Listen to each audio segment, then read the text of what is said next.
Chapter 798. In his anger, when he saw Tong Lai looking at him, his face flushed red as he said, "Why are you looking at me? Do I need to tell you the consequences of obstructing the embroidered uniform guards from handling a case?" There's no need. Tong Lai immediately understood Jin Buchuan's meaning. He recalled how he personally went to the Hu estate to capture Hu Zhongning a few days ago. How could he admit defeat now? After hearing Jin Buchuan's words, he seemed to be filled with courage. He waved the shining embroidered spring saber in his hand in midair and shouted, "We, the embroidered uniform guards, are going to investigate a case. All of you, scram. Anyone who blocks our way will be killed without mercy." As he spoke, Tong Lai strode forward. His target was the inner room. He believed that the person hiding inside was the Mongolian he saw earlier. As long as he could find this person, he would have the upper hand in this matter. Tong Lai walked forward courageously, as if he was the boss. However, an arm suddenly reached out from beside him. Before he could react, the embroidered spring saber in his hand was taken away. Then, with a backhand slash, the blade slapped Tong Lai's arm. The intense pain caused him to cry out in pain. His body also staggered back a few steps. "Rebel, rebel, just you wait. I will kill all of you. I will also kill your entire family." Seeing that there was someone who dared to obstruct the embroidered uniform guards from investigating a case, Jin Buchuan roared hysterically in anger. Then, he decisively turned around and left. As the saying goes, a wise man knows better than to fight when the odds are against him. He wanted to gather more embroidered uniform guards. He wanted to kill all of these people. Not a single one of them would be left alive. Jin Buchuan had always been high and mighty. He couldn't see the situation in front of him clearly and thought that he could walk out unscathed. However, he forgot one thing. Sometimes, even if he didn't find trouble with others, it didn't mean that others wouldn't find trouble with him. Just as Jin Buchuan turned around, Ba Daojiang, who had received Jin Buchuan's instructions, leaped forward and arrived behind Jin Buchuan. Then, he extended his large hand. Jin Buchuan, who was about to walk out, suddenly felt his neck tighten. Then, he was sent flying. His body did a 180-degree spin and fell to the ground with a plop. This hit made him see stars. All the bones in his body seemed to have become soft and sore at this moment. Jin Buchuan, who had been smashed into a daze, opened his eyes after about 5 or 6 breaths of time. What he saw was the scene of him kneeling on the ground. Then, he shook his head violently and said, What are you trying to do? Do you know who I am?" No one answered Jin Buchuan's question. Only a few pairs of eyes coldly stared at him. It was as if they were staring at a dying mad dog. Apart from coldness, there was only coldness in their eyes. Jin Buchuan felt his entire body turn cold. He suddenly realized something. Now wasn't the time for him to show off. Instead, it was a problem of whether or not he could protect himself. None of the people in front of him seemed easy to deal with. Just as Jin Buchuan's mind gradually cleared up, the door to the innermost room in the sky room number 1 finally opened. A figure also walked out. As this person's footsteps gradually approached, an indescribable pressure slowly formed, causing Jin Buchuan, who was still half kneeling on the ground, to feel his hair stand on end. The person who had come was tall, and his footsteps were steady. There was also a smile on his face that didn't fit the current atmosphere. However, even though there was a smile on his face, Jin Buchuan didn't know why, but when he raised his head and looked at him, he felt suffocated. He had already seen the appearance of the person who had come, so his mouth was wide open at this moment. Duke of Loyalty. "Oh, you recognize me." As if he was very surprised that Jin Buchuan was able to recognize him, Yang Qindong's smile grew even wider. However, this sort of smile could be described as the smile of a demon. Reality also proved that after he smiled, Yang Qindong's expression suddenly turned cold. "Since you recognize me, you still dare to come and find trouble for me, and even say that you will exterminate my 9 generations? I really don't know who gave you the guts." Only now did Jin Buchuan realize how big of a mistake he had made. Although the Duke of Loyalty was feared by the Emperor, he wasn't an existence that would be publicly provoked. He had heard from many of his colleagues that if the emperor really wanted to deal with the Duke of Loyalty, he wouldn't have allowed him to enter the capital. This was an existence that even the emperor didn't want to provoke. He had just said that he wanted to exterminate his 9 generations, and so many of his brothers had heard it. At this moment, it seemed like he wouldn't be able to clear his name even if he fell into the Yellow River. When he thought of the severity of the problem and how his godfather would deal with him after he returned, Jian Buchuan's legs that were originally half-kneeling suddenly all knelt down. Then, like a pug that was wagging its tail to its master, he crawled forward several steps until he was 2 meters away from Yang Chendong. Duke of Loyalty, it's all this lowly one's fault. I didn't know you were here. You didn't know I was here? Don't you know where this place is? Don't you know what the number 1 heaven room represents? Humph. After mingling in the capital for so long, there's no need for you to deny it. I can see that you're here for me. It's just that you're not strong enough to kill me, so you want to admit your mistake and escape first. But once I let you go, I'm afraid that a large group of embroidered uniform guards will immediately surround this place. You've probably wanted to kill me 100 times before you're satisfied, right? As Yang Chendong spoke, he slowly squatted down and looked at Jian Buchuan as though he was looking at a dead dog. Your scheme didn't succeed, and you're thinking of begging for mercy now. Isn't it a little too late? If anyone who wants to kill me can leave safely, I'm sure that everyone will want to try their luck in the future. Sigh, although I'm a soft-hearted person, I won't allow others to threaten my safety for no reason. Thus, I can only wrong you a little. Haha, deal with these 2 leaders. I've already said that I'm a soft-hearted person, so I'll only punish the leaders. But if there's anyone else who doesn't have eyes the next time, I'll kill them all. Leave no one alive. These words seem to be an order for Beta Persei and the others, as well as a death sentence for Jian Buchuan. But at the same time, they also seem to be for the embroidered uniform guards who had been beaten to the ground, their faces swollen and bruised. After saying all this, he didn't even look at Jian Buchuan. He turned around and walked back into the private room. There were still 2 madams waiting for him. Since they were out for a meal, it was best not to let some matters affect their appetite. As Yang Chendong's figure gradually disappeared into the distance, Jian Buchuan's face turned ghastly pale. He finally remembered that the Immortal Abode's number 1 room could only be used by 2 people. One of them was the current emperor. In this regard, Zhu Qizhen of Yingzhong would often visit this room. Of course, Zhu Qiyu of Daizhong also had this right now. The second person was the Immortal Abode's biggest boss, Yang Chendong.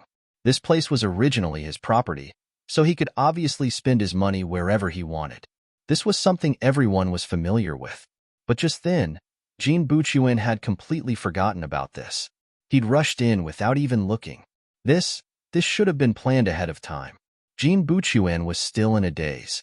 While he was still regretting his impudence, the scene in front of him once again drew all of his mental energy over. While he was in a daze, Beta Persei had already lifted Tong Lai up and brought him in front of Jian Buchuan like a dead dog. Second brother, leave this person to me. How about you kill the big one? As if he didn't want Beta Persei to monopolize the limelight, Yang Si chuckled and also walked over. All right, then we'll each take one. Beta Persei seemed to be someone who readily accepted good advice. He listened to Yang Si's suggestion. He tossed Tong Lai to the ground and reached out his hand to grab Jian Buchuan. In just a moment, Yang Si had already arrived in front of Tong Lai with a sharp dagger. He first smiled, then raised his hand and brought the dagger down. A piece of fresh flesh flew into the air. But to everyone's surprise, only a piece of flesh flew out. There was no blood. Just from this point alone, one could tell that Yang Si was already a qualified butcher. He knew how to do it without drawing blood and still cut off a piece of flesh. This isn't good. You're already starting. Don't act shamelessly. It was as if they were playing a game. Seeing that Yang Si had already taken the lead and swung his dagger, Beta Persei chuckled and also took out a sharp dagger. This scene frightened Jian Buchuan. With Tong Lai as an example, how could he not know what the other party was going to do? Not only was he going to kill, but he was going to torture him to death. This was the method he used to deal with others. In his shock, when he realized that Yang Chendong really dared to kill him, Jian Buchuan was finally terrified. He opened his mouth and shouted, "What are you doing? Do you know who I am? I'm going to. Swoosh. Blood and flesh flew out. A chunk of fat flew out from under Jean Buchuan's ribs, separated from his body. The one who attacked was Beta Persei. He slashed again and again. As he cut off piece after piece of fat, he did not forget to say, "You don't even King know who you are. So how would we know who you are? People with your IQ shouldn't live in this world and waste food." Chapter 799. // Beta Persei and Young Si seemed to be in a competition. In a short period of time, 108 pieces of flesh fell from Jean Buchuan and Tong Lai's bodies. The pain of this process could not be described with words. The other embroidered uniform guards who were beaten to the ground trembled all over as they watched the flesh of the two lords being sliced in front of them. Then, from the initial fear to the middle stages of struggle, and finally to the end, they died with their eyes wide open. One of Jane Ying's godson, one of the embroidered uniform guard Baihu who had just performed a meritorious service, died in front of them. At the beginning, he struggled a few times, but in the end, he was completely at the mercy of others. All of this fell into the eyes of the 10 embroidered uniform guards who followed them, causing them to close their eyes in fear. Although the Duke of Loyalty had said that only the big ones could be dealt with and the small ones could be spared, who knew if the executors, Beta Persei and Yang Si, would do anything to them in their agitation? If that was the case, they could not resist at all. They were completely fish on the chopping board, at the mercy of others. Just as the 10 brothers of the embroidered uniform guard, with the exception of Chen Guo, were nervous, Yang Si opened his mouth. "Second brother, I haven't had enough yet. Should we take out a few more people to kill? Hee, this feels so good." After he finished speaking, Yang Si's cold eyes stared at the 10 embroidered uniform guards. Every time he looked at someone, that person would quickly lower his head, as if he was afraid of being targeted and becoming the next person to be cut off. Fortunately, Beta Persei spoke at this time. "Forget it. Young master's orders must be obeyed. As for you wanting to kill people for fun, there should be a chance in the future. There will always be some blind people looking for trouble. When that time comes, you can just kill them all. Who knows, they might even make a move on us in the future." No, they won't. This time, there was no need for anyone to teach them. The 10 embroidered uniform guards answered honestly, shaking their heads as they spoke. They looked like they were about to swear an oath to prove their innocence. They weren't just saying that to save their lives. They were really scared. Who was Jean Buchuan? He was the adopted son of their chief eunuch. However, Yang Chendong killed him just like that. Although he didn't give Jean Buchuan a chance to prove his identity, no one would believe that the loyal duke didn't recognize Jean Buchuan's identity. Thinking about it, Lien Jinying's adopted son was killed without any hesitation. There was no room for reconciliation. What were they? He was just an ordinary person wearing the identity of an embroidered uniform guard. Perhaps this could be used to scare some ordinary people and officials, but if he wanted to scare the Duke of Loyal Heart, he could forget about it. None of them wanted to die. The 10 of them shook their heads in unison. Their words fell into Beta Persei's ears. He dug his ears as if he didn't hear them clearly. You don't have to be so loud. I've remembered what you said. Since you are so sensible, when you go back, persuade your other colleagues to try. My 4th brother's knife is very sharp. He can kill without spilling blood. Yes, please rest assured. When we go back, we will be honest people. We will also tell our friends to be good people. We definitely won't dare to cause trouble again. We won't dare. With today's lesson, who would want to be enemies with the Duke of Loyal Heart? Not only that, they would probably advise their friends to not get involved in this mess in the future. Jean Buchuan and Tong Lai were dead, but this matter wasn't over. Just as the 10 embroidered uniform guards were shaking their heads to express their determination, a black-armored soldier rushed up from downstairs. He didn't even look at the fallen embroidered uniform guards. His eyes were wide open. Jean Buchuan and Tong Lai's lifeless bodies didn't attract his attention either. He strode up to Beta Persei and whispered, "Big brother Beta Persei, a large group of embroidered uniform guards have arrived downstairs. They've already surrounded this place. Brothers, what should we do?" The newcomer was the captain of the first guard, Chiu Vi. As he spoke, he revealed an expression that suggested he was ready to fight. From the looks of it, he clearly didn't place the embroidered uniform guards outside the immortal abode in his eyes. In reality, the immortal abode was indeed under layers of protection. Not only were there 2 guards in the building ready to counterattack at any time, but they were also there. In the nearby streets, Commander Xiaofeng and the Cold Vanguard warriors were ready to fight at any time. It was true that the immortal abode belonged to Yang Qindong, but it was also located in the capital of Baiming.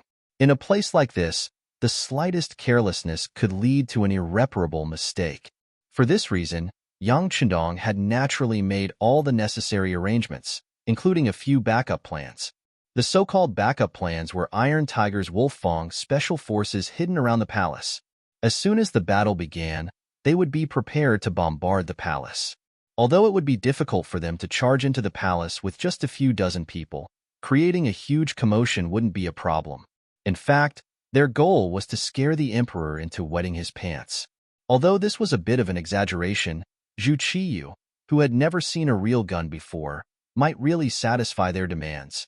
It was precisely because he had made all the necessary arrangements that Yang Qindong didn't show any mercy to Jin Buchuan and Tong Lai. One of them had sent an assassin like Shen Kuan to kill him, while the other had dared to disrespect his father-in-law and go to the Hu estate to capture him. The target of killing these 2 people was very obvious. At the same time, it was also a kind of demonstration.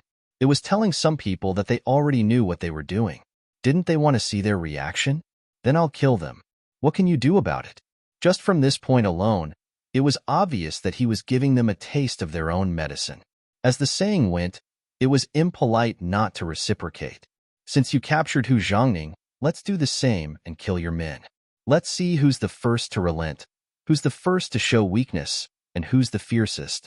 Back to Qiu V's excited request for battle. Beta Persei waved his hand. The young master said that this is the immortal abode. If we make a move here, the losses will be too great. The young master isn't one to make a loss. So, invite the embroidered uniform guards over and have them clean up the battlefield. That way, we won't dirty our brother's hands with these corpses. Beta Persei spoke very casually, without any intention of suppressing his voice.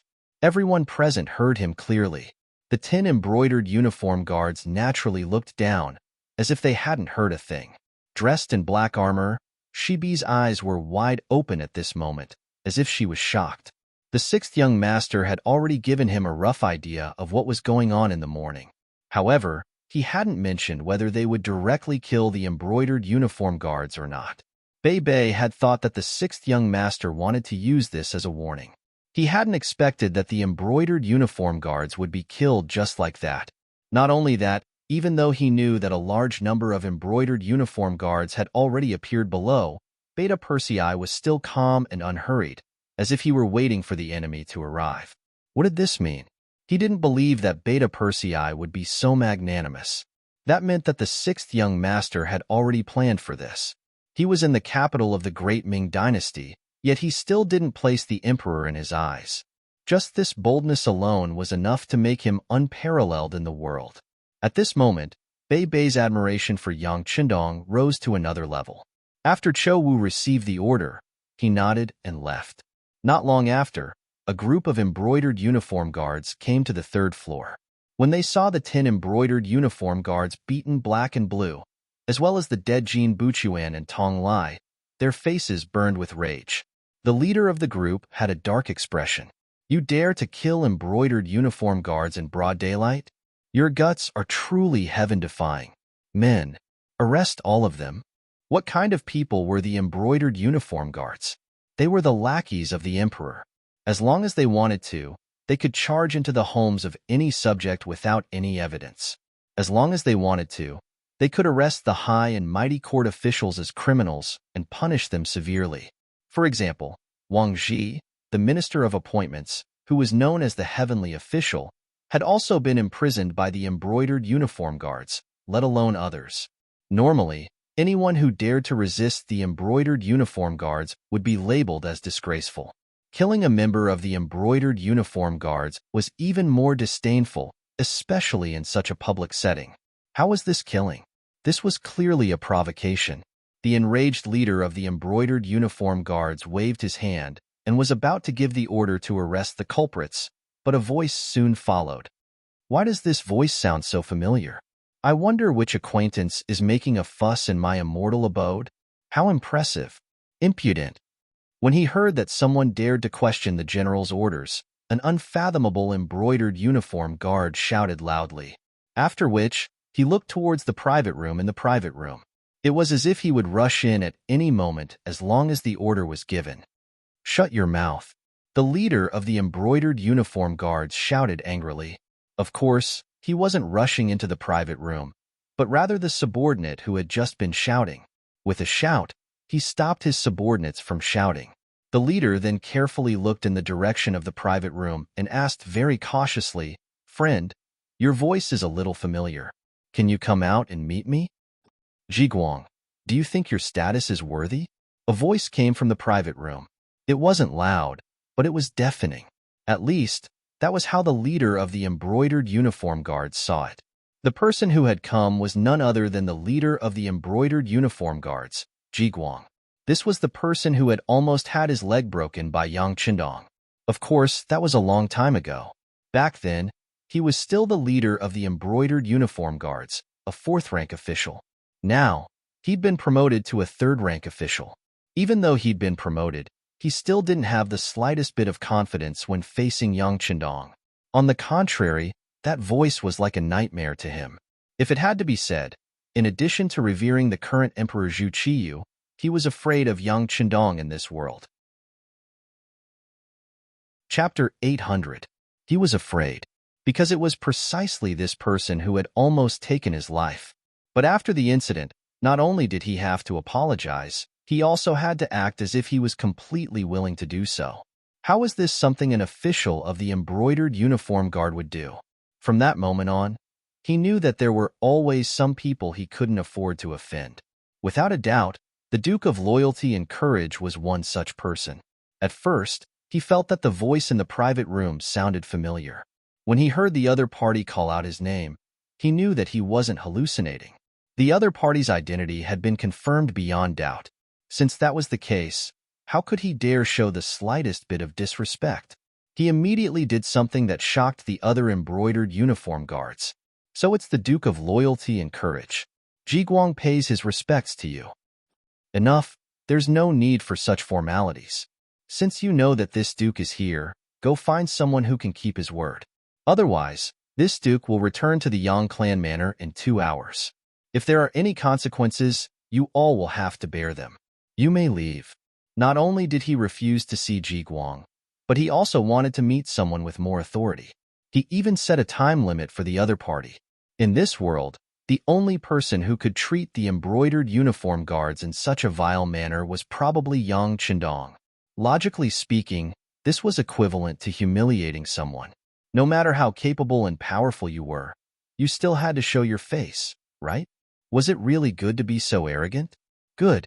It really was good. At the very least, Jiguang didn't find anything wrong with it. In fact, after knowing that the Duke of Loyalty and Courage was inside, he even extinguished any thoughts of meeting him. Since their statuses weren't equal, what was the point of meeting him? Was he trying to make things difficult for himself? "Duke, please wait for a moment. This humble one will report this matter to the higher-ups. I believe that someone with more authority will come very quickly." Jiguang was tactful. He clasped his hands and bowed. Then, without daring to look at the corpse on the ground, he turned around and left. Jiguang came quickly and left even faster. After leaving the immortal abode, he personally rode his horse towards the nearby imperial palace. As he galloped, he almost knocked over a commoner who couldn't dodge in time. However, he didn't slow down at all. Within the imperial palace, Jin Ying was waiting for news from outside. After obtaining Talicity for free, the Daizong Emperor left happily. He became a hands-off shopkeeper and left everything to himself. As Jin Ying received her orders, she also summoned the commander of the brocade guards, Lu Gue. Together, they guarded the palace and waited for news. They didn't have to wait for long before Jiguang appeared. When he saw the two people in front of him, he knelt on one knee and said, "Eunuch Jin, "Commander, things aren't looking good."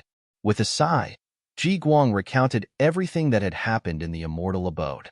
Time was of the essence, and he didn't know much about the situation. He didn't even know why the two sides were in conflict. He was just telling them what he saw objectively. Of course, he couldn't forget Yang Chundong's following request. He had to give an answer within 2 hours, or he would leave. Jin Buchuan had actually died, and in the immortal abode at that. Jining was stunned when she heard the news.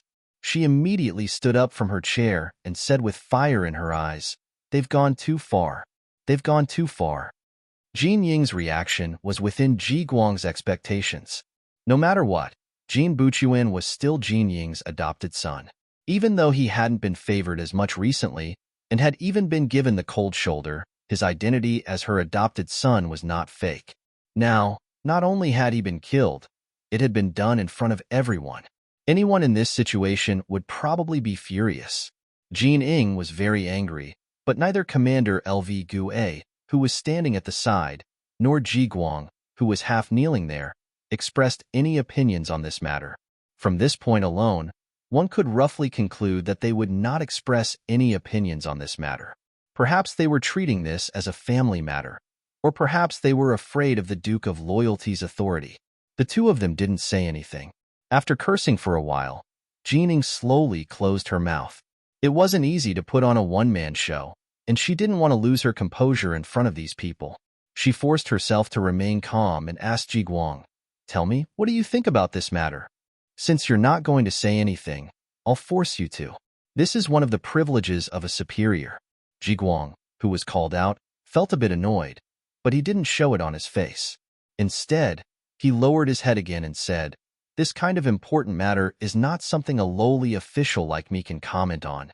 That's right, Eunuch Jin, the Duke of Loyalty is still waiting for you in the immortal abode. He said that if he doesn't see anyone willing to talk to him within 2 hours, he'll go to the Yang clan manor." What? He wants to go back after killing our embroidered uniform guards? He's dreaming. Commander Liu, immediately mobilize the embroidered uniform guards and surround the immortal abode. This isn't the South, nor is it the plains. I want to see just what kind of ability this Duke of Loyalty has. Jining turned to Liu Gue angrily, asking for his support.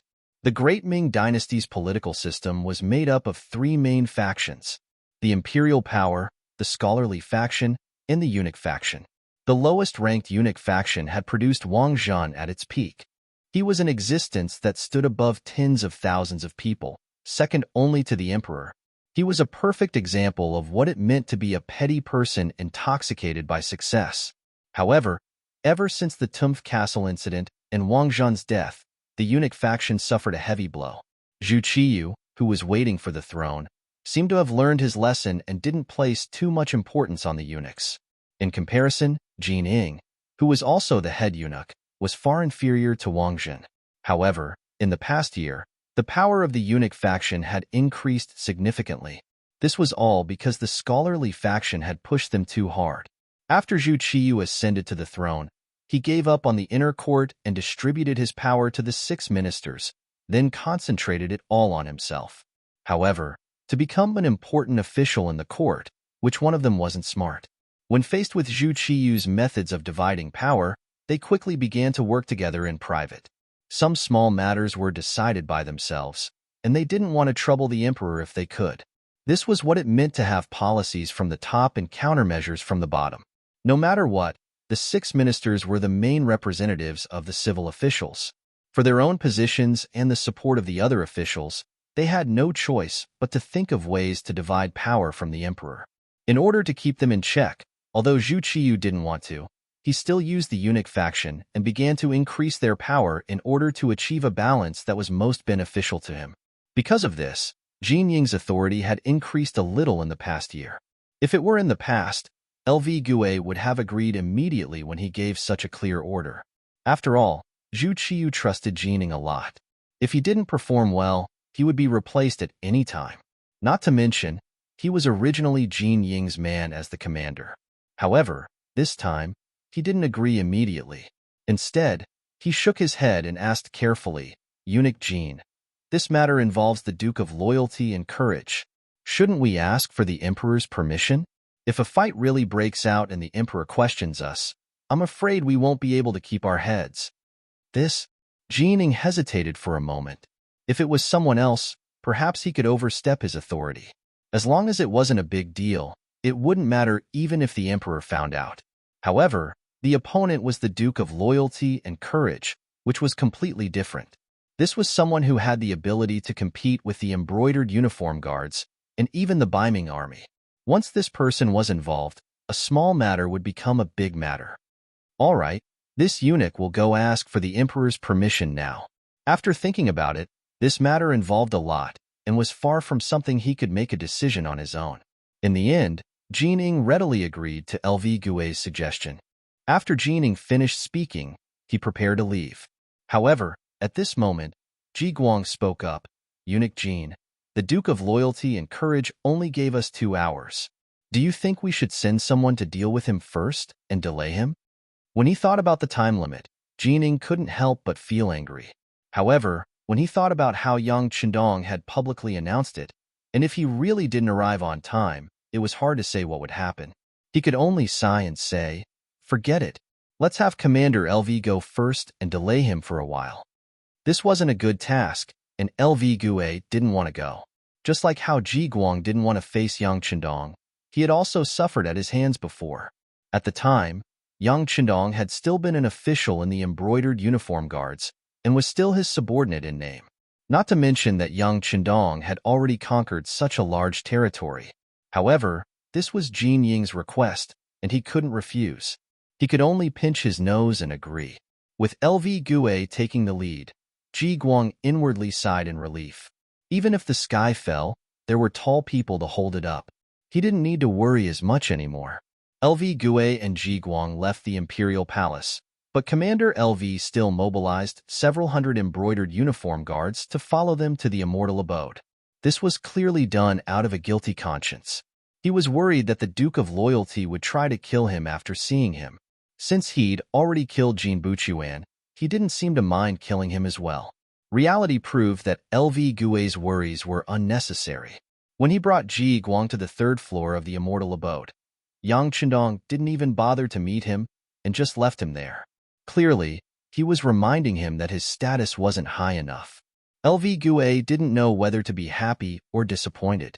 However, not having to face the Duke of Loyalty was still a good thing.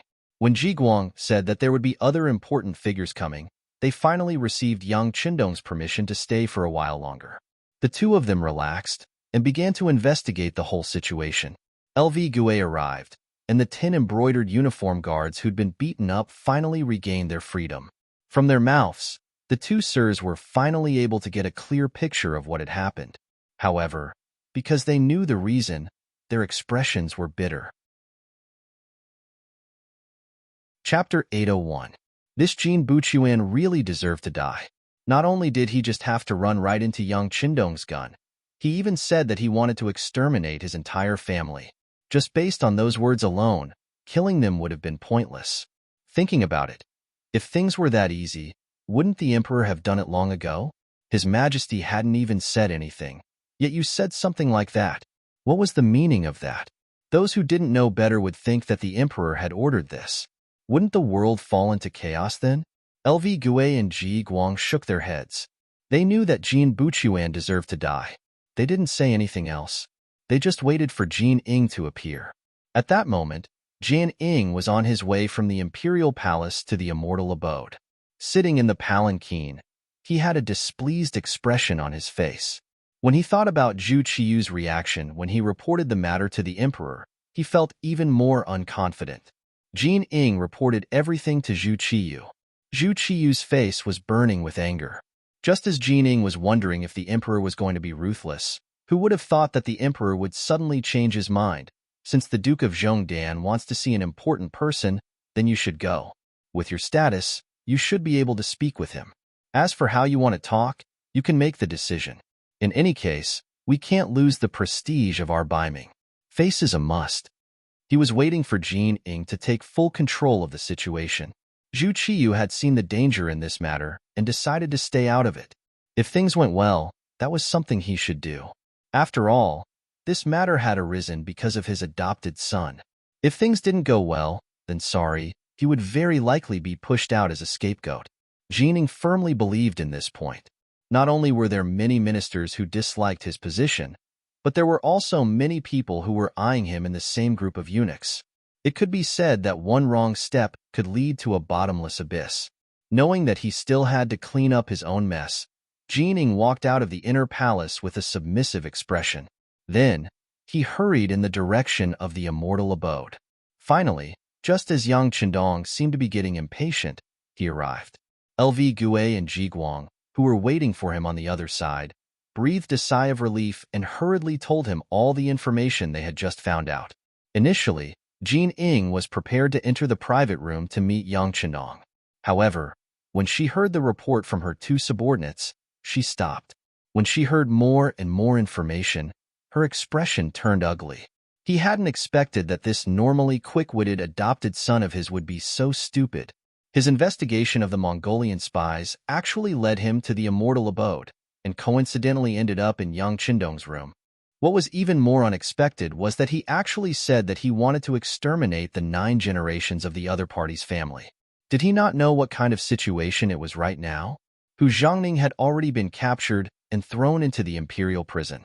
This was a crucial moment in the struggle. Any signal released by his every move would be infinitely amplified. If he did not do it well, it might even cause the earth to shake. However, even a smart person would remain silent at this moment. Jining, on the other hand, had taken the initiative to come here and shout about killing. Those in the know would be able to tell that this was a coincidence, but those who didn't would think that all of this had been taught to them by their adopted father.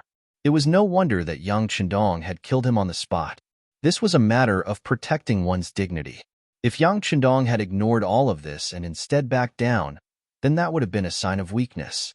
If that had happened, then he would have really been bullied. Jining finally understood the whole story. She had a lot more plans in her mind. Just from Yang Chendong's behavior, it seemed like he had no intention of starting a fight. Even though he had killed someone, he had no other choice. With this kind of bottom line, Jin Ying's heart was greatly comforted. After obtaining so much useful information, Jining didn't hate Jin Buchuan as much anymore. His death could at least be considered to have helped her, allowing her to get a better understanding of the other party's background. All right, I understand. The price of this kind of probing action is still too high. These words from Jin Ying's mouth were equivalent to defining the situation. In this way, even if Jin Buchuan didn't do anything, he couldn't be considered to have done anything wrong. This would also be beneficial to his relatives who were still alive. What kind of people were LV Gue and Ji Guang? They were people who were used to seeing battles and life and death. With just this one sentence, they had already heard too much useful information. At once they agreed and said, yes, yes. Jin Buchuan used his death to test the waters. It can indeed be considered a worthy death. Seeing that her two subordinates understood her meaning, Jining nodded her head in satisfaction. Then, she took large strides and leaped over the bodies of Jin Buchuan and Tong Lai on the ground. She came to the side of the door and said, Jining has come on the Emperor's orders. Please come to see the Duke of Loyalty. Not long after, Yang Chendong's not very loud voice finally came from inside. Come in. Following this sound, Jining pushed open the door and entered. Then, the inner door closed. Everything was as if it had never been opened. At this moment, only Yang Chendong was left in the inner room. His two wives and personal maids had already entered the inner room to rest temporarily. The treatment of the Sky Room was similar to the treatment of the president in the future. Yang Chendong sat in front of a small table. There was only a chair in front of him. When he saw Jining, who was no longer young, walk in, he only raised his eyelids and casually pointed at the chair opposite him. You're here. Please take a seat. The king would not meet the king. This saying had been around for a long time. If they had to meet, it would have to be a time when life and death would be determined. Therefore, Yang Chendong could understand Zhu Qiyu. Jin Ying's appearance was something to be expected. Moreover, it seemed that only this person could make decisions on important matters. When faced with this problem, even some important ministers couldn't do it. Thank you, Duke of Loyalty. As the favorite of the Emperor, Chief Steward Jining was indeed very low-key. At the very least, he was not as arrogant as Wang Zhan had been. Perhaps he also wanted to, but when he knew the identity of the person he was facing, it was best to dispel such thoughts. Jining sat down and exchanged some pleasantries. Then, the two of them chatted like old friends. Although there was a smile on their faces, the words that came out of their mouths had nothing to do with friendship or courtesy. Jining asked, "Why did you come back?" Yang Chendong replied, "The two madams here made me worry, so I had to take them away." "Is that all?" Jining continued to ask, "What else do you think? Or if I had someone else do this, would you have agreed?" Jining asked, "That's not very good, is it? All the important ministers have their families in the capital. You've already taken two madams, so leave these two behind." At this point, Yang Chendong slowly raised his head.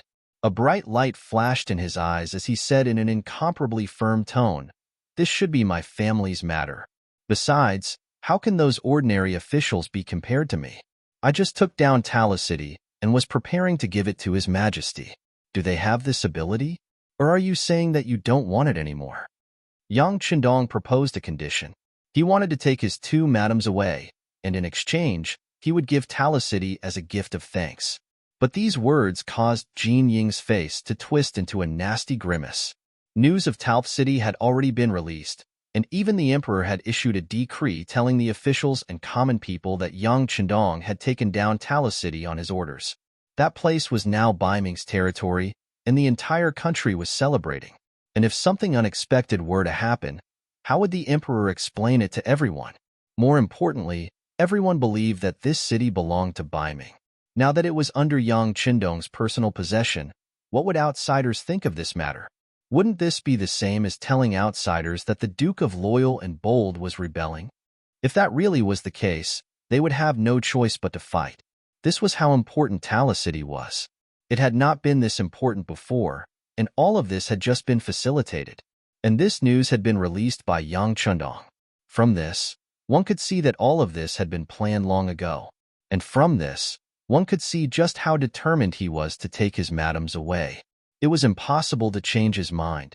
Jining quickly saw through all of this, but even so, he still wanted to test the waters. After all, once the madams were no longer in Bai Ming's capital, there would be nothing left to restrain Yang Chendong. This was extremely disadvantageous to them. Thus, he softly asked, "Then what if His Majesty doesn't agree?" "Ha ha ha ha." In return, Yang Chendong laughed coldly. However, it was this kind of laughter that made Jining feel increasingly uncomfortable in her heart every time it rang out. Fortunately, not long after, Yang Chendong said, "This is truly strange.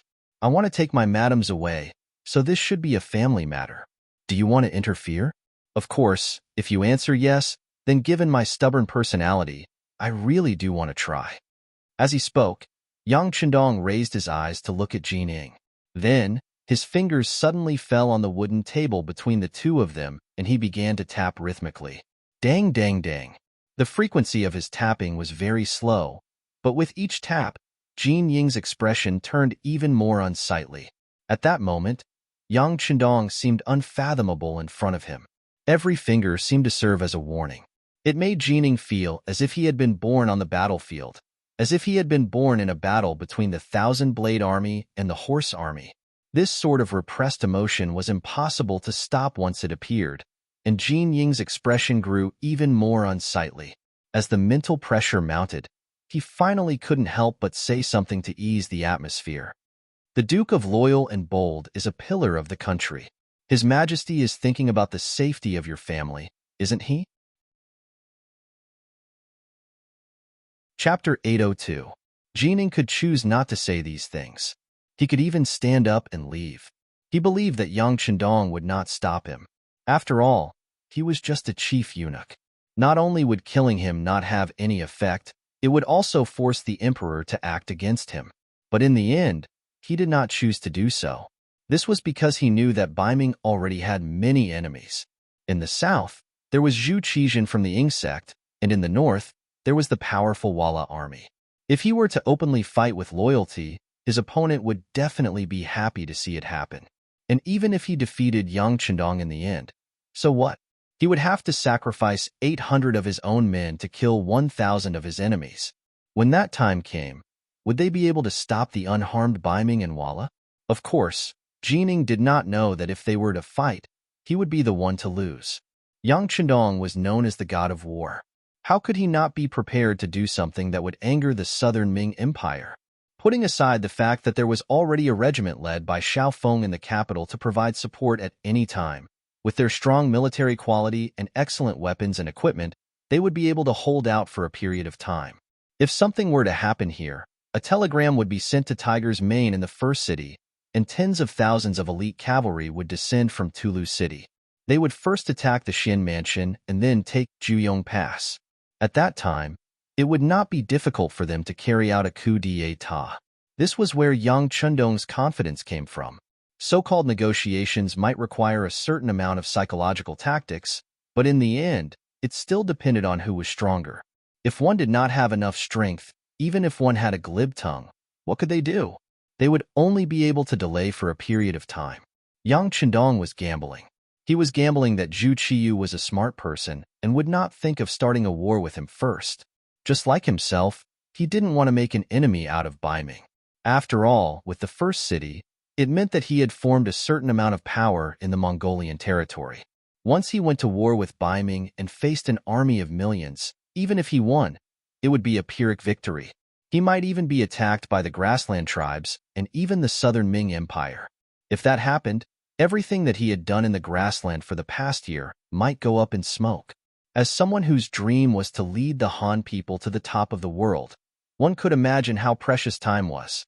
Furthermore, without sufficient military strength and manpower, even if Ming were to surrender, he would not be able to replan this place. Since that was the case, it was better to put it aside for now. Rather than forcing himself to eat a piece of fatty meat that was much bigger than himself and causing indigestion, it was better not to eat it and continue to recuperate. Ming's existence could also help him share some of the firepower from southern Ming and Walla. Both sides had the same idea. Neither of them wanted to start a war. This was the condition that the two of them could sit down and talk. Yang Chendong immediately mentioned that he wanted to take his wives away. This was to use his power to suppress others. This was also the basic point of negotiation. If they didn't even have this consensus, there was naturally no need for other people to negotiate. Fortunately, Jining had met Zhu Qiyu before coming and guessed what Yang Chendong would say, and even what kind of request he would make. The two wives' departure was also within their expectations. In ancient times, the status of women was very low. Even if they left the two wives behind, could they guarantee that they would not join Ming in a fight when Yang Chendong was powerful? In ancient times, when there were wars, not to mention concubines, even when one's own son was in the hands of the other party, both sides would suddenly start fighting. Was there a lack of such things? Just from this point alone, if Xiaoyin and Lady Xiang really thought that they could restrain Yang Chendong, that would be even more ridiculous. In the end, Jining was still so agitated even though she knew all this. In the end, she was just testing him. From the looks of it, the test had been very successful. Yang Chendong's determination to win gave Jining the idea that the other party still had a trump card. As for how the negotiations would proceed from here on out, Jining had even more plans in his mind. If the two wives insist on leaving with the Duke of Loyalty, then what about the Immortal Abode and Outer Heaven Trading Company? Our Ming is vast and has abundant resources. We can make quite a bit of money here. Jining didn't continue to harp on the matter of the wives. Instead, his gaze fell on these profitable businesses. Ever since Yang Chendong left Ming in the spring of last year and returned to Janning Manor in the south to pay respects to his ancestors, he'd promised to give Zhu Qiyu 20% of the shares in these two businesses. This was something that couldn't be helped. If one wanted to establish a foothold in other people's territory, one couldn't obtain protection without paying a certain price. This was also why Ming had turned a blind eye to Yang Chendong's strength, even though they knew that Yang Chendong's strength was constantly growing. There were even quite a few pieces of information that proved that the so-called mercenary leader was a fake, and that Yang Chendong really was in charge of everything. This was precisely because of the benefits involved. The current Ming could already be described as militaristic. For the sake of increasing their military strength, they were constantly training new soldiers and manufacturing new firearms. They even had an artillery battalion. The construction of all these things required money. In addition, the Great Ming dynasty was originally rich in the south and poor in the north. Ming's establishment had already taken away too much of the benefits. If one really wanted to rely on Ming's tax revenue to accomplish these things, it would be no different from a fool's dream. However, Zhu Qiyu had still managed to do it, and he'd done quite well at that. Wasn't it precisely because of the income these two businesses brought to the imperial court? Not to mention the immortal abode. Even if business was good, it was impossible for a restaurant to bring in that much income. However, just the Realm Beyond Heaven Trading Company alone brought in over 1 million taels of silver every month. 20% was 200,000 taels of silver. That was more than 3 million taels of silver in a year. This was definitely a number that couldn't be ignored.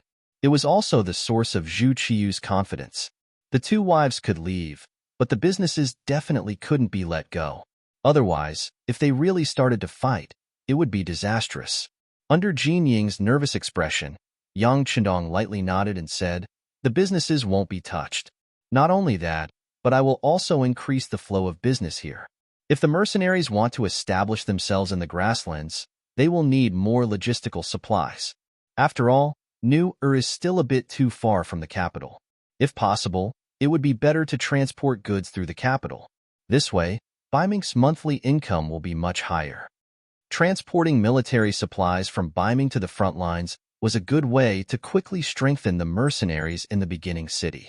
Logically speaking, Zhu Qiyu and the imperial court of Ming didn't want to see them become stronger because of this. However, the problem now was that Ming's military expenditure mainly came from Yang Chendong's business tax. Even if they knew everything, they couldn't refuse. This was an open and above-board scheme. This was like building a highway and wanting to collect tolls. Then, more cars would need to travel on this road. Even if they knew that they would receive more benefits by transporting goods on this road, not only could they not stop them, they even had to warmly welcome them. "Yes, I will ask the emperor to make a decision on this matter." Although Jining knew that Zhu Qiyu would definitely agree, she still said this prudently. "Don't worry, the emperor will agree. I have already thought about it. In order to express the goodwill of the mercenaries, I will lend Ming 520,000 taels of silver. You don't have to pay back a single cent for the first 5 years. Starting from the 6th year, you just have to pay it back in 5 years." Yang Chendong's face was full of confidence as he threw out another big bomb. It was said that money could make even the devil turn millstones. This move was the same even for the emperor of Ming. As expected, when these words were said, Jin Ying's entire body trembled and her eyes lit up. "Really?" Yes. Yang Chendong nodded happily. Then, he looked at Jin Ying and said, "I have shown you my sincerity. I wonder what eunuch Jin will tell me?" This meant that they were going to discuss conditions, or even make a deal. Jining only hesitated for a moment before immediately replying, "Since Duke Zhongdan is so generous, this eunuch will meet with the emperor when I return. I will definitely give Duke Zhongdan an explanation on some matters." Ha ha, ha ha ha. The two of them seemed to laugh at the same time. They knew that no matter what would happen in the future, at the moment, they had already formed an alliance. Next, the two of them talked in the private room for more than 2 hours. It was only when the sky outside was about to turn dark that Jining stood up and said goodbye. Today's meeting had been to exchange opinions on the general direction of some matters. Next, there would be a professional to discuss this matter. Then, it would be recorded. At that time, it would become a kind of rule that would be enforced. The Imperial Palace. Jining had been gone for nearly 6 hours, and the sky was gradually darkening. The lanterns of the Imperial Palace had already been lit, but there was still no news. As the Emperor, Zhu Qiyu paced back and forth in the main hall, an anxious look on his face. His so-called composure had already vanished. Just what is this eunuch Jin trying to do? He couldn't have done anything to Jining, right? Does he really dare to start a war with us in our capital? As countless thoughts ran through his mind, Zhu Qiyu's complexion grew more and more unsightly. The eunuchs serving him all stood far away, afraid that someone would say the wrong thing and incur the emperor's displeasure. Fortunately, there was finally some movement outside the hall. A eunuch hastily rushed into the hall and prostrated himself on the ground. Your Majesty, eunuch Jin has returned. Quickly bring him to see us." Upon hearing that Jin Ing had returned, Zhu Qiyu's expression relaxed. Although he didn't know why he had been gone for so long, there was one thing that he didn't need to worry about. There was no need for him to clash with Yang Chendong in the short term. In contrast to Zhu Qiyu's worry and anxiety, Yang Chendong was natural and unrestrained, steadily walking out of the immortal abode. He then sat down in a large carriage that could defend against arrows and spears, and under the protection of the 1st Black Cavalry, he made his way to the Hu estate. Chapter 803. Since he was going to his father-in-law's residence, he obviously couldn't bring his other wives with him. Xiaoyin and Lady Xiang were both arranged to stay in the immortal abode. Every night, there would be a variety of performances, allowing the two women to enjoy themselves. As for himself, there were still many things he needed to do. Although there had been a murder case in the immortal abode, countless people had seen how courteous Jining was when she left with the embroidered uniform guards. When they learned that the immortal abode was fine even after killing the embroidered uniform guards, the customers who came here felt even more relieved, and the number of customers increased. Tonight, the immortal abode was bound to be incomparably lively. Similarly, the Hu estate was also bustling. Hu Zhongning had already been taken away for 7 or 8 days. Apart from knowing that he was locked up in the imperial prison and hadn't been tortured yet, he didn't know anything else. His own son had been taken away by the embroidered uniform guards and imprisoned. As the father, Hu Shao appeared calm and composed, but his heart was filled with anxiety. It had only been a few days, but the bustling Hu estate had suddenly calmed down. Not a single official came to pay their respects. This was the reality. Although it wasn't to the point where everyone would kick a man who was down, once the embroidered uniform guards came to an end, there would be many who would take the opportunity to deal with the Hu clan. Hu Shao had been an official for many years and had seen all kinds of situations. He was still able to keep his composure. In contrast, his wife, Hu Wangshi, and daughter-in-law, Hu Yushi, who were also Hu Yan's mother and grandmother, couldn't keep their composure. They pestered him every day, asking him all sorts of questions, all about when Hu Zhongning would return. At first, Hu Shao would respond with a few words, but as time went on, he stopped talking altogether. Instead, he instructed the housekeeper to keep an eye on his 2 wives, telling them to stay in their rooms and not to leave unless absolutely necessary. Although it was quiet now, this was only temporary. As long as Hu Zhongning wasn't released, the matter wasn't over yet. He could become the substitute emperor's target at any time, or even be the one to be executed. Hu Shao had also thought of counterattacking, but when the embroidered uniform guards appeared and attacked only the Hu clan, everyone else showed an attitude of self-preservation. This made it difficult for him to find an ally. It would be difficult to rely on himself to accomplish anything. This matter also allowed Hu Shao to see more people's true colors. Although he had been in the government for decades, he had seen many such things. But when it was his turn, he still felt a chill in his heart. However, at that moment, he received news that the Duke of Loyalty had returned to Yang Village. In the past, when Yang Chendong returned, Hu Ming would only worry that his grandson-in-law was in danger. But now, all he had was hope. After all, he had already returned and could not be chased away. Perhaps his appearance could save his son.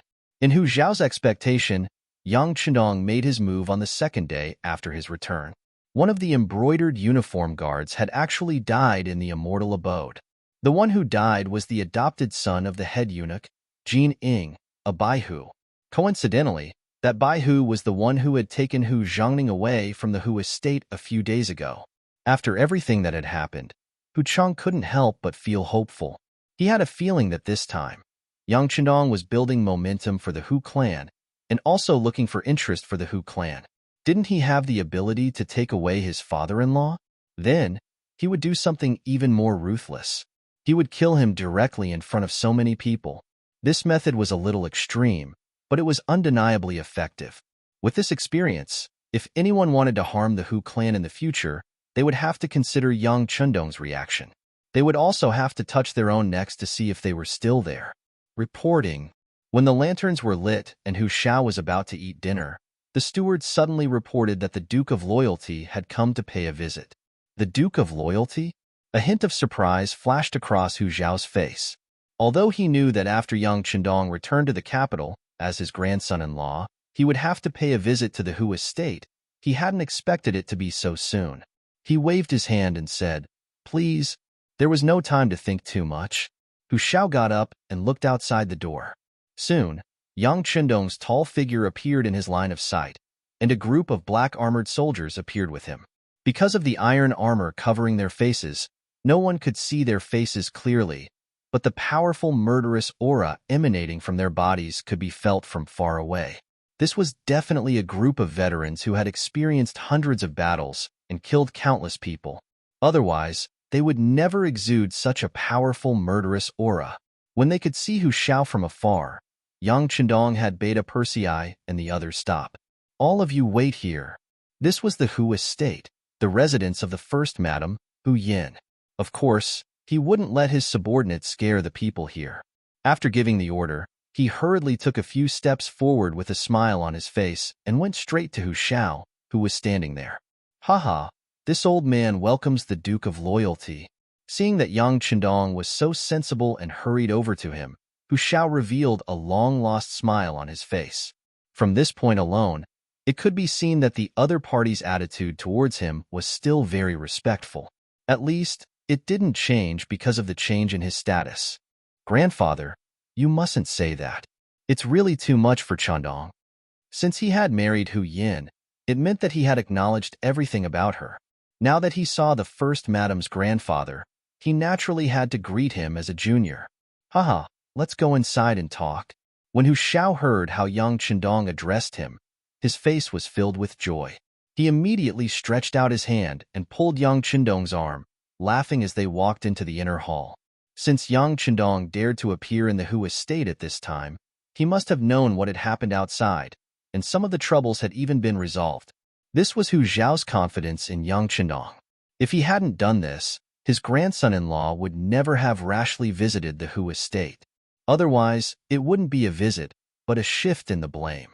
When all the servants had left, leaving only young Chendong and Hu Xiao in the inner hall, the old man asked, "I heard that an embroidered uniform guard caused trouble in the immortal abode today, and they were even killed?" Seeing Hu Zhao's questioning gaze, young Chendong nodded. There was indeed such a matter. In the end, eunuch Jining also came. The facts also proved that it was all a misunderstanding. With a smile, young Chendong recounted everything that had happened that afternoon to Hu Xiao.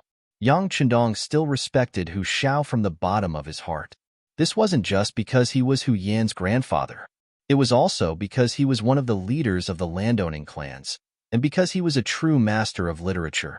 Regardless of whether it was in his previous life or this one, young Chendong had always respected scholars. Wasn't the progress of society the result of these scholars' continuous efforts? In addition, Hu Xiao had been an official for so many years. He could be said to have lived in the same era as young Chendong's late father, Yang Rong. When it came to political wisdom, ordinary people couldn't compare to him. Perhaps he might be able to reap some benefits if he reported this matter to him. Hu Bazhua listened quietly, his expression changing from time to time. When he heard that young Chendong wanted to lend 5 million taels of silver to the southern Ming dynasty, as well as that he would use this place as a transit point to transport military supplies to the mercenaries in the grasslands, he was first surprised, then slowly nodded. This move seemed like an act of borrowing, but it was actually a declaration of sovereignty. He wanted to tell the Ming dynasty that the mercenaries had already established themselves in the grasslands. Once the Ming dynasty agreed to this request, it would be equivalent to them acknowledging the mercenaries' actions in the grasslands.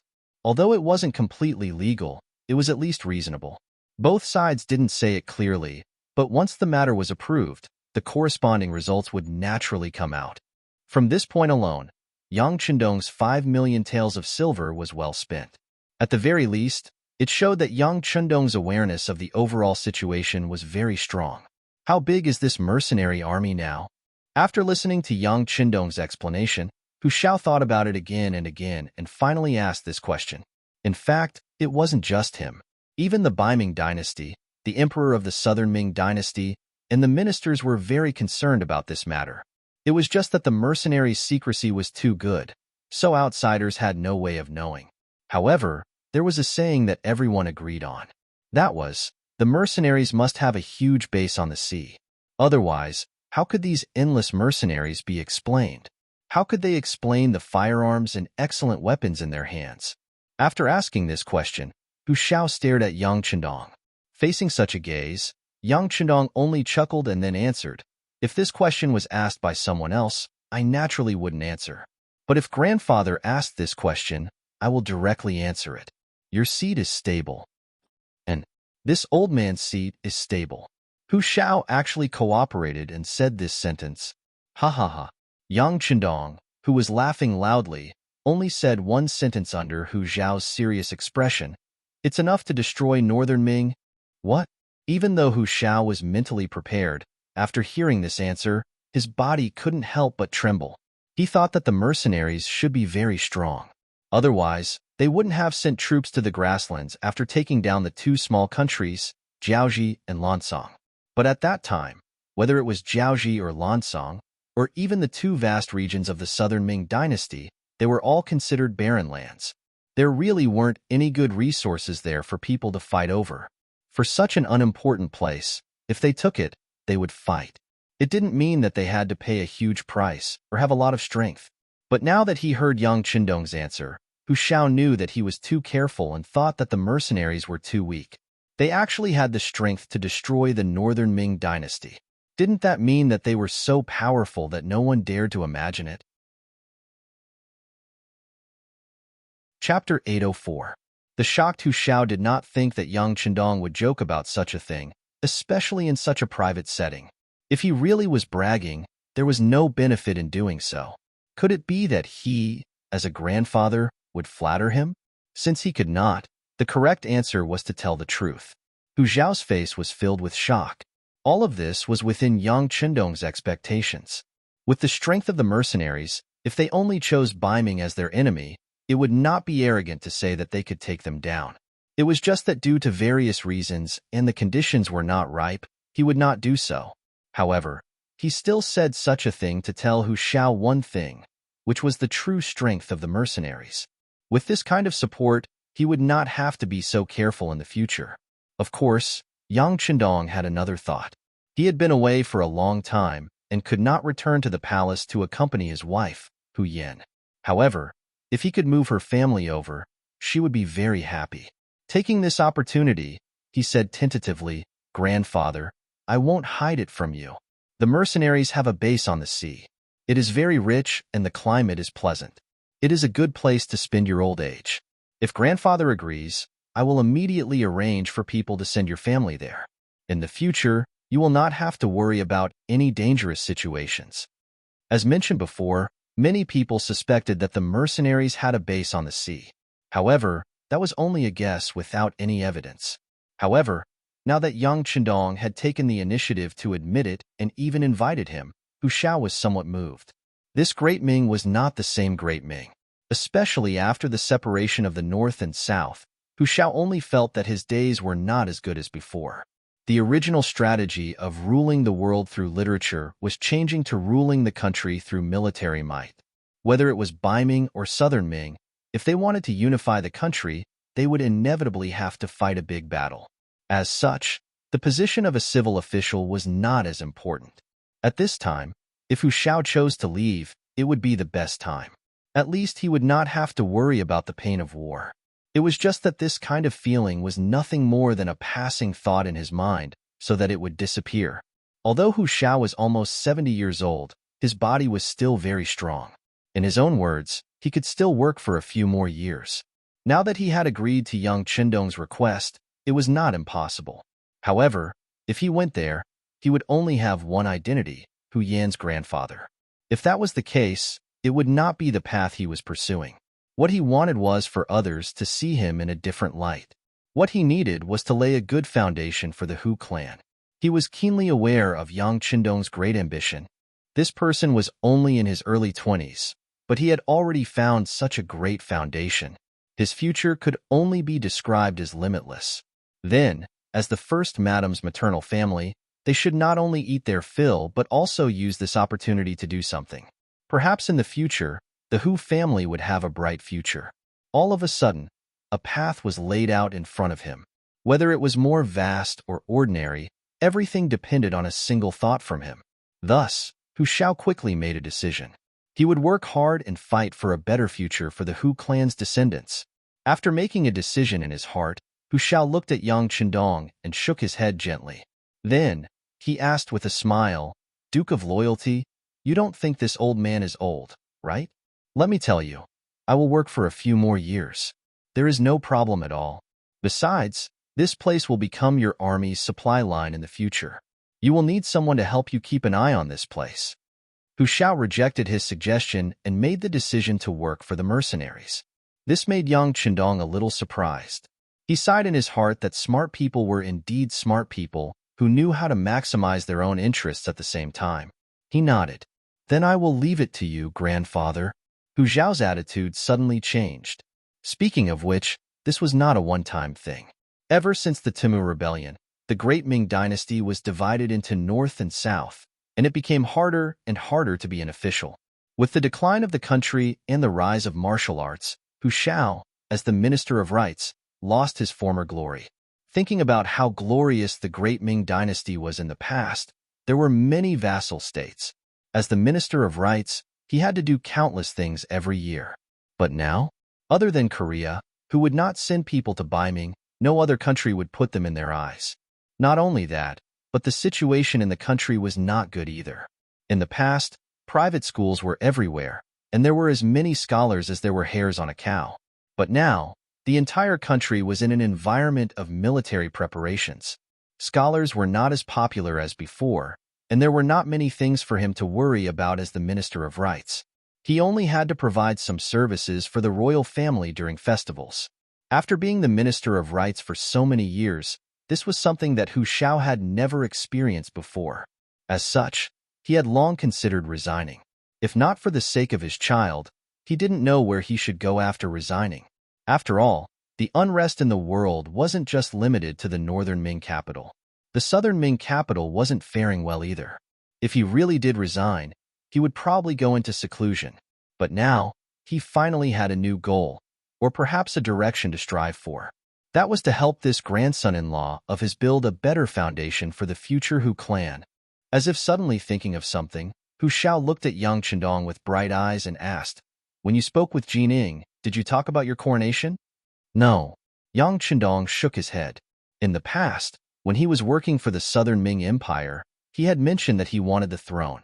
However, it had been delayed, so he didn't mention it anymore. In any case, it didn't matter to him whether he had the title of prince or not. The mercenaries wouldn't disobey his commands because of this reason. Seeing that Yang Chendong did not seem to care, Hu Shao earnestly shook his head. No. A title is still very important.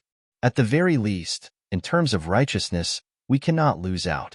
Understanding the meaning behind Hu Zhao's words, Yang Chendong thoughtfully thought for a moment before nodding. "Fine. Since that's the case, I'll bring it up again when I negotiate with them, but they probably won't agree."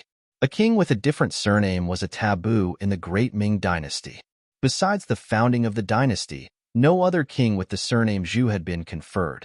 Of course, the Mu clan was an accident, but in the end, it was because they were too weak and their influence was limited to one area. So what if they were conferred a title? Yang Chendong was different. He was already very powerful, and if he was given a title, it would truly be difficult to control him. It's fine. Whether or not we can agree is one thing, but whether or not we want to is another. At the very least, we have to make our request known. Once the time is right, we will have the foundation and confidence to succeed, Hu Cheng said with a thoughtful look on his face. Since he had decided to support this grandson-in-law, he would naturally tell them everything he knew. "Okay, I understand." Yang Chendong also nodded very seriously. Hu Shao was right. Whether the other party agreed or not, and whether he made a request or not were two different things. The only thing he needed to fight for now was to lay the foundation for him to obtain the throne openly in the future. While the grandfather and grandson were still chatting, the Hu estate's courtyard was already bustling with noise and excitement. Hu Zhongning had returned, and he had returned safe and sound. However, the Baihu behind him, Gao Sheng, was still somewhat weak. Compared to Hu Zhongning's status, Gao Sheng's Baihu was nothing. He had suffered a lot in the imperial prison, but he was still a man. He did not speak a word about the Hu clan, which allowed him to return with Hu Zhongning. When his mother, Hu Wangshi, and his wife, Hu Yushi, received the news, they were naturally filled with joy. Hu Xiao was much more reserved.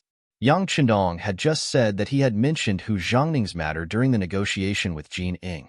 The other party had also agreed to release him quickly.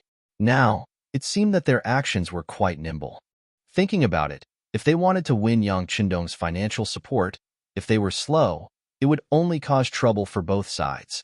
Hu Zhongning's return made the Hu clan very lively. At this time, Yang Qindong left the Hu estate and entered the large sedan. However, few people knew that as soon as he entered, Yang Qindong had already left the sedan on a deserted street. Under the cover of the night, he reported to Yang San, who was waiting at the corner of the street, and rushed straight to a heavily guarded military camp in the west of the city. Yang Qindong had gone in the middle of the night, and he had even concealed himself. Naturally, he was up to something big. In truth, the place he was heading to was an extremely secret place, the Great Ming's artillery camp. During the defense of the capital, Yang Qindong had used his authority at the time to befriend a few Ming generals. One of them was Yang Guang, the Great Ming general in charge of the artillery camp. After witnessing the power of the mercenaries' cannons, the Ming imperial court had invested a great deal of manpower and resources into researching firearms. After 2 years of hard work, they had finally succeeded in developing a new type of cannon. As the general directly in charge of the artillery camp, Yang Guang had naturally informed Yang Qindong of this news through a spy in the security bureau. This was also one of the main reasons he had returned to the capital of Ming. Coming in the middle of the night and in the middle of the day, when he had just killed the embroidered uniform guard and caused a storm in the city, no one had expected him to go through so much trouble. What Yang Qindong wanted to do was to attack everywhere with this thought in mind. Others would think that he would not obediently return to the Yang clan manor and wait for news from the emperor, but he would not. Doing the opposite was the safest way. At the corner of the street, Yang San had already prepared a Ming soldier's uniform that suited Yang Qindong's figure. Then, Yang San accompanied Yang Qindong to the artillery camp. Chapter 805. Yang Guang, who had received the news early in the morning, was waiting outside the camp. When he saw Yang Qindong, he nodded without any change in his expression.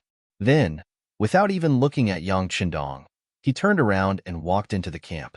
Artillery General Yang Guang wanted to go back to the camp to check, so he only brought 2 bodyguards with him. Naturally, no one would be blind enough to come and check.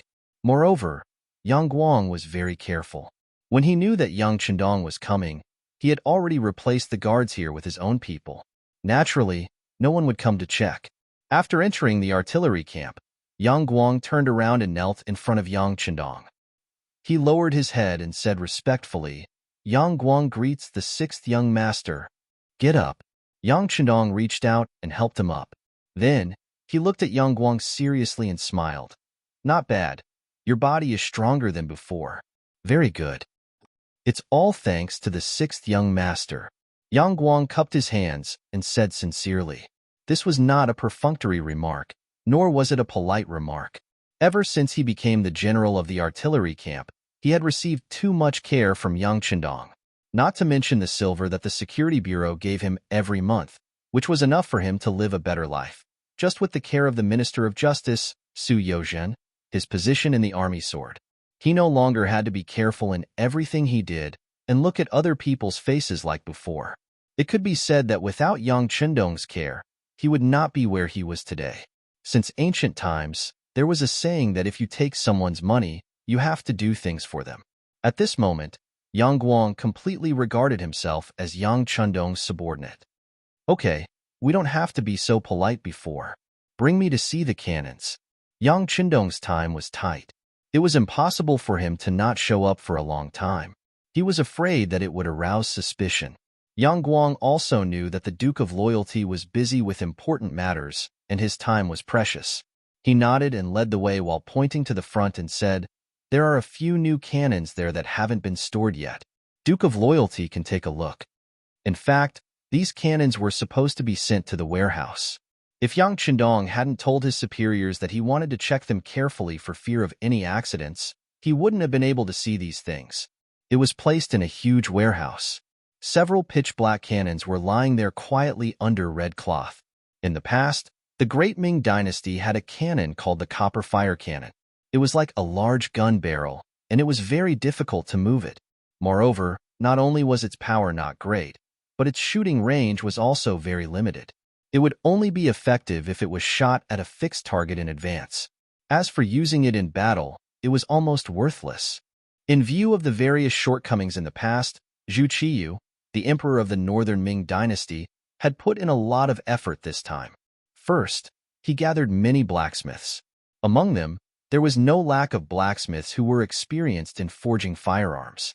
Everyone gathered together to brainstorm and improve the cannon according to the mercenaries' cannon.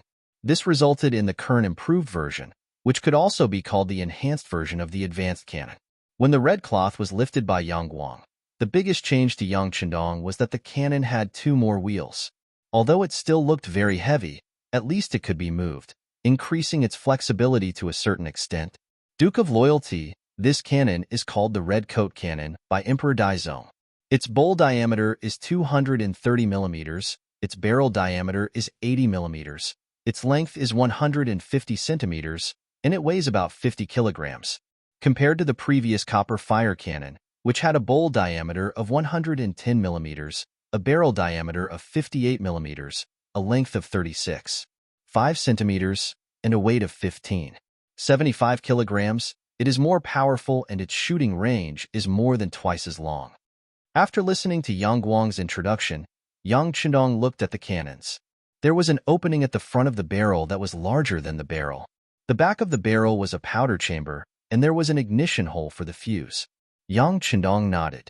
It looks much more impressive than the previous cannons. However, I wonder how far it can shoot and how lethal it is. Duke of Loyalty, we have tested this several times. The conclusion is that once the cannon is fired, its attack range can reach up to 450 meters, and its killing range can reach up to 3 meters. Attack range is still a shortcoming. Yang Chendong shook his head when he heard that the cannon could only hit less than 300 meters away. If someone else had said this, Yang Chendong would have retorted, saying that the other party was sour grapes. However, when the same words came out of Yang Chendong's mouth, it was completely different. Yang Guang had once followed Yang Chendong and was fortunate enough to see the mercenaries' cannon. He understood what Yang Chendong meant. That's right, Duke of Loyalty. However, to be able to hit a target at a distance of 450 meters is already very difficult. To be honest, Ming doesn't have much money. Even the 500 cannons used up their entire treasury. About an hour later, Yang Chendong and Yang San followed Yang Guang out of the artillery battalion with their disguises as bodyguards. This trip had given Yang Chendong a deeper understanding of the Ming army's capabilities. To be honest, he was still somewhat shocked. It was also because of his appearance that the development of Ming's cannons had improved significantly.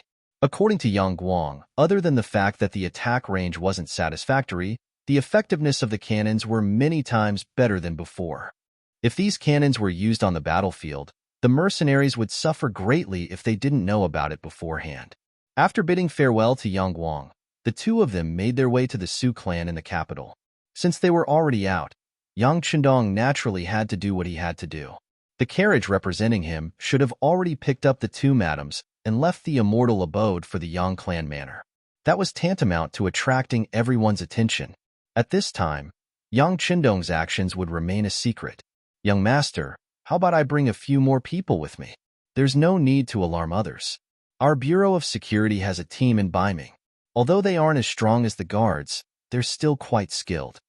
When Yang San learned that Yang Chendong was going to visit Minister of Justice Su Yozhen's residence, and that it was a secret visit, he couldn't help but worry for his safety. It's fine.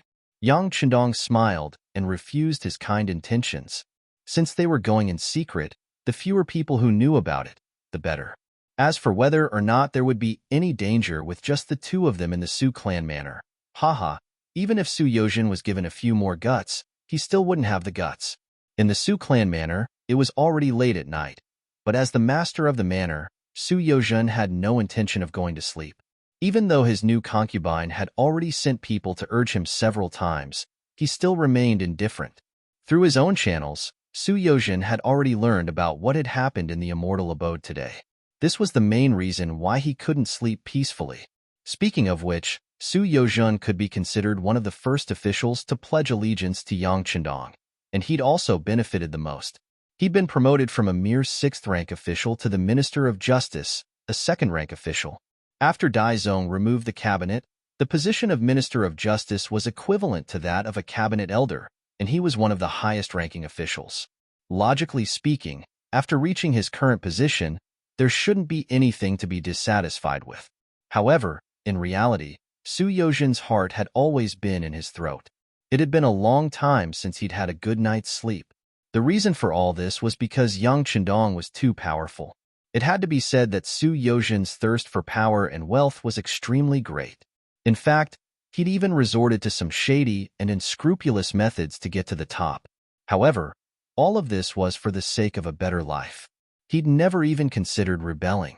For example, when he'd first chosen to follow Yang Chendong, it was because he saw how generous this young master was and wanted to take advantage of him. He'd never imagined that not only was Yang Chendong generous, but his methods of handling matters, especially when it came to war, were so formidable that he'd become a threat to the existence of the great Ming dynasty. Su Yozhen had never thought that things would turn out this way. He just wanted to lean on a big tree to enjoy the shade. After all, if he wanted to be an official in the imperial court, he must learn to unite with others and stand in a group to attack another group. In layman's terms, it was a struggle between parties for authority. However, the big tree he was relying on was too powerful. It directly skipped this step and went straight to a new force. If it wasn't restrained, it wasn't impossible for it to become a new country one day. As a result, it was too dangerous for Su Yozhen to stand under this big tree. If he didn't want to be an official, he could resign and return to his hometown. However, if he relied on other forces and was found out, he'd definitely lose his head. Not only him, but even his family wouldn't be able to get any benefits. At that time, it was entirely possible for his entire family to be executed. With such a serious consequence pressing down on his head, he was afraid that no one would be able to sleep peacefully. Fortunately, Yang Chendong didn't appear in front of him often. As the saying goes, the mountain is high and the emperor is far away. What the eye doesn't see, the heart doesn't worry. When he didn't think about things, his mood would be better. However, now that Yang Chendong had returned to the capital of Ming, wouldn't their relationship be discovered at any time? For the sake of the overall situation, the Daizong Emperor wouldn't do anything to Yang Chendong, but that didn't mean that he couldn't deal with him. Duke of Loyalty, how could you be so bold? You even killed the embroidered uniform guards and caused such a big commotion. Aren't you forcing the Daizong Emperor to fall out with you? Imperial power can't be blasphemed. If that's the case, both sides will really fight. What should we do? Su Yozhen muttered to himself with an ashen expression. He didn't know the true strength of the mercenaries. Only habit told him that the Great Ming Dynasty was the Great Ming Dynasty. Not everyone could succeed in a rebellion. Over the years, hadn't countless facts already proven this point? Chapter 806. Once he thought about how Yang Chendong would be destroyed by Ming, he would not be able to gain any benefits and would not be far from the destruction of his family. Su Yozhen sighed in his heart. He even considered whether he should take the initiative to confess to the emperor and tell the truth about his relationship with Yang Chendong. However, this was just a thought. When he thought about the serious consequences of doing so, he shook his head and gave up. He understood Zhu Qiyu.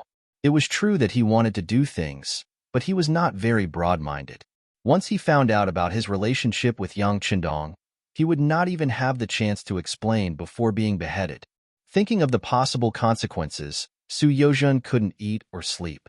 Just as he was feeling dejected and did not know what to do, light footsteps suddenly came from outside the inner courtyard. Su Yozhen was the dignified Minister of Justice and was in charge of Ming's law enforcement. His status was extremely noble, and he was the most important person in his residence. If he did not summon him, no one would be able to approach his small courtyard without permission. When he heard the sound, he could not help but raise his head to look.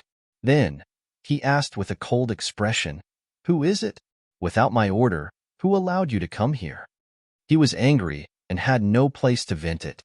It was as if he had suddenly found a good place to vent his anger. At the same time, a trace of ruthlessness flashed through his eyes. To be able to become the Minister of Justice, his temperament had long changed. It was not a joke to show his power without anger. If it was someone timid, they would have trembled from head to toe upon hearing this voice. However, this time, the person walking over acted as if he did not hear him. His footsteps were unusually steady, as if he had returned to his own home. There was actually someone in the residence who did not know when to stop. Su Yozhin's expression became even uglier. He even thought about whether or not he should call the head butler over and teach him a lesson. However, when the figure came closer and he could see clearly, the reprimanding words that were about to come out of his mouth stopped. Perhaps it was because the anger he was holding was too unbearable, but it made him feel as if his face was flushed red. "Duke, Duke of Loyalty and Courage, how could it be you? Why can't it be me? Your place is a tiger's den. Can't anyone come in?" Looking at Su Yozhin's surprised expression, Yang Qindong's expression was still very calm. Then, he ignored Su Yozhin's surprise and walked into the house. He found a chair and sat down. Because Su Yozhin had something on her mind, she walked out of her room to get some fresh air. Now that she saw Yang Qindong return to his room, she felt cold all over. Thinking that it was winter now, she quickly trotted over. He didn't know that his current performance was no different from that of a lackey. Yang Qindong acted as if he had returned to his own home. He found a chair near the stove and sat down. Then, he saw Su Yozhin trotting over. Perhaps it was because his living conditions had improved. Compared to the last time they met, he had gained at least 5 kilograms. He was not thin to begin with, but now he looked even more plump. "Minister Su, look at your figure. You eat and drink well." "Ha ha, ha ha, it's all thanks to Duke of Loyalty and Courage." In this short period of time, Su Yozhin had stabilized her mind. When she spoke, she was much more energetic. "Good. It's good that you know." Yang Qindong nodded and then smiled as if he was joking. "I have been worried that Minister Su would be worried because you were too close to me in private. Now, it seems that there is no need to enlighten you." It seemed to be a joke, but Su Yozhin was not stupid enough to take it as a joke. His thoughts were seen through. An awkward expression flashed across his face. Then, he flattered, "Duke of Loyalty and Courage, you are really extraordinary. I heard that you killed the brocade guards. It was really good, really good." Jean Buchuan actually dared to have thoughts of harming the Duke of Loyalty and Courage. That Tong Lai actually dared to make a move against Hu Zhan. There was more than one smart person. Obviously, Su Yozhin also saw that Yang Qindong killed people today not only to establish his prestige, but also to settle old and new debts. Just based on this point, this person was worthy of being a minister. He really had some skills. Yang Qindong naturally did not have the intention to hide it from the other party. In fact, after knowing that Hu Kuin was under Jean Buchuan's orders, the Security Bureau told Su Yozhin the news and asked him to cooperate to get some information about Jean Buchuan. He could be considered an insider. It was not surprising that he could say such words. Yang Qindong also nodded. "Come, have a seat. Tell me about your views on the current situation." Yang Qindong was never arrogant and did not think that the decisions he made were necessarily correct. What he needed to do was to listen to more people's opinions and then choose the most suitable path for himself. This time, other than coming to Su Yozhin to remind him, he also wanted to listen to the views of this bystander on the current situation and use it as a reference. The Security Bureau had already reported that Su Yozhin's recent performance was not very good. There were many things that he did not take the initiative to report to them, giving them the feeling of being thousands of miles away from them. When Yang Qindong reported the matter to him, Yang Qindong had already guessed Su Yozhin's thoughts. After all, scholars were scholars, and their courage was still a bit too small. They dared to do things like fighting for power and profit, but when it involved rebellion and the lives of their entire family, they still retreated in the end. It was just that after receiving so many benefits and taking so much money from him, he wanted to withdraw now. How could there be such a cheap thing in the world? He was mainly here to remind the other party that there were some things that could not be turned back, such as political choices. Before getting down to business, Yang Chendong did not mind listening to his views on the current situation, so he sat down with a calm and composed look. Su Yozhen was a smart person, even very smart. Yang Chendong suddenly came to visit at night, and he did not even greet him. Why was that? Wasn't it a sign that he did not believe him? Thinking that the other party was able to quietly appear here, presumably, the servants in the residence must not have noticed. While he cursed them in his heart, he also became extremely careful. This was a person who could even kill the embroidered uniform guards if he wanted to, and he did it openly. If he angered the other party, it would not be too much trouble for him to kill him. While he was frightened, Su Yozhen knew that he had to perform better to obtain Yang Chendong's attention and trust. At that moment, he was silent for a while. Then he began to speak quietly. The current emperor is a very thoughtful and ambitious person. As a descendant of the Zhou family, he wants to repeat the glory of his father's generation. Unifying the great Ming dynasty is one of the things that he wants to do, and then he wants to eliminate the external enemies and sweep the world. In order to achieve this goal, the Ming army imitated the mercenaries and greatly improved their weapons and equipment. Now, advanced firearms and even advanced cannons have been created. The 500,000 recruits have been trained, and the 500,000 newly recruited soldiers are also in the midst of training. If this continues, it will not be long before the conditions for war are met. At that time, not only the southern Ming dynasty and Walla, but even the mercenaries will be enemies in their eyes. As he spoke, he paid attention to the changes in Yang Chendong's expression. This was the reason why Su Yozhen wanted to retreat and get off the boat. Didn't the mercenaries rely on their advanced firearms to win against the Walla? Now that the Ming army has a large number of firearms, and they have more people than the mercenaries, their advantage is obvious. If the two sides were to meet, who would win and who would lose would be a big question mark. If that was the case, where would Su Yozhen go? Yang Chendong naturally understood the situation. He was originally a little worried, but after going to the artillery battalion, his worries completely disappeared. Even if the cannons could only hit a distance of 500 meters, what did he have to fear even if they were stronger? Not to mention other things, with his large warehouse, he could completely destroy the artillery battalion in an instant. However, he would not say these words to Su Yozhen. Although this person had joined him long ago, it was only because of the situation. In his heart, this person was still biased towards the Ming dynasty. In his eyes, only the Zhou family was orthodox. Even if he was only a prince with the surname Zhou, perhaps he would still follow him. On the contrary, in the eyes of others, a power with a different surname would not have a good ending sooner or later. Su Yozhen was not the only one who thought this way. In fact, there were many people who thought this way. They all saw the Zhou family's descendants as orthodox. This was also another reason why Yang Chendong did not choose to start with the Ming dynasty. He did not want to spend a lot of effort to manage them after occupying a piece of land, or even prevent them from rebelling. On the contrary, small countries like Jiaoji and Lancang did not have a deep foundation. If they fell, then so be it. They would be able to be used very quickly. Speaking of which, Su Yozhen's words also indirectly expressed his attitude. That was, the Ming army had become stronger. This meant that sooner or later, the mercenaries would have to fight with them. Moreover, many people did not think highly of the mercenaries. This was the current situation in Ming. Su Yozhen was still sitting there talking. He talked about the changes in the army, the changes in the imperial court, and especially the changes in the Ministry of War. Recently, the generals had been making adjustments. It was unknown how many young men who had no background but were capable were promoted to the front lines. All of this proved that Zhu Qiyu valued the military very much and that he was determined to fight. As expected of someone who had been a cabinet minister in the future, and as expected of one of the most powerful ministers in history, Su Yozhen's analysis of the situation was clear and logical. The information that came out of his mouth was much richer and more vivid than the information obtained from the Security Bureau. Chapter 807.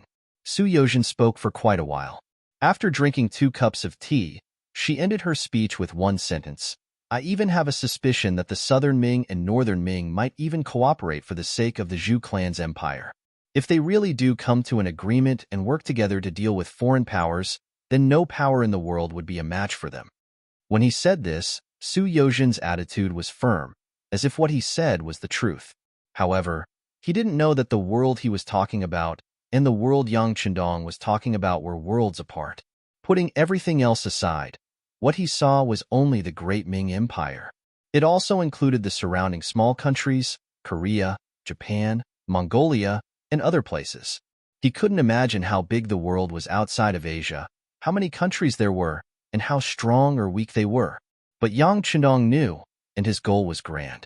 He didn't just want to conquer the great Ming dynasty, nor did he want to repeat the glory of the Mongols. He also wanted to achieve an even higher goal, and that was to unify the whole world and let all the Han people stand at the peak of the world. If he had to describe it in one sentence, it would be that as long as he could see the world, it would become the territory of the Han people, and it would be under the rule of the Han people. This was a great dream that no one in the past or in the future would be able to achieve. Even if Yang Chendong came from the future and had advanced technology, it would still be very difficult to achieve this goal.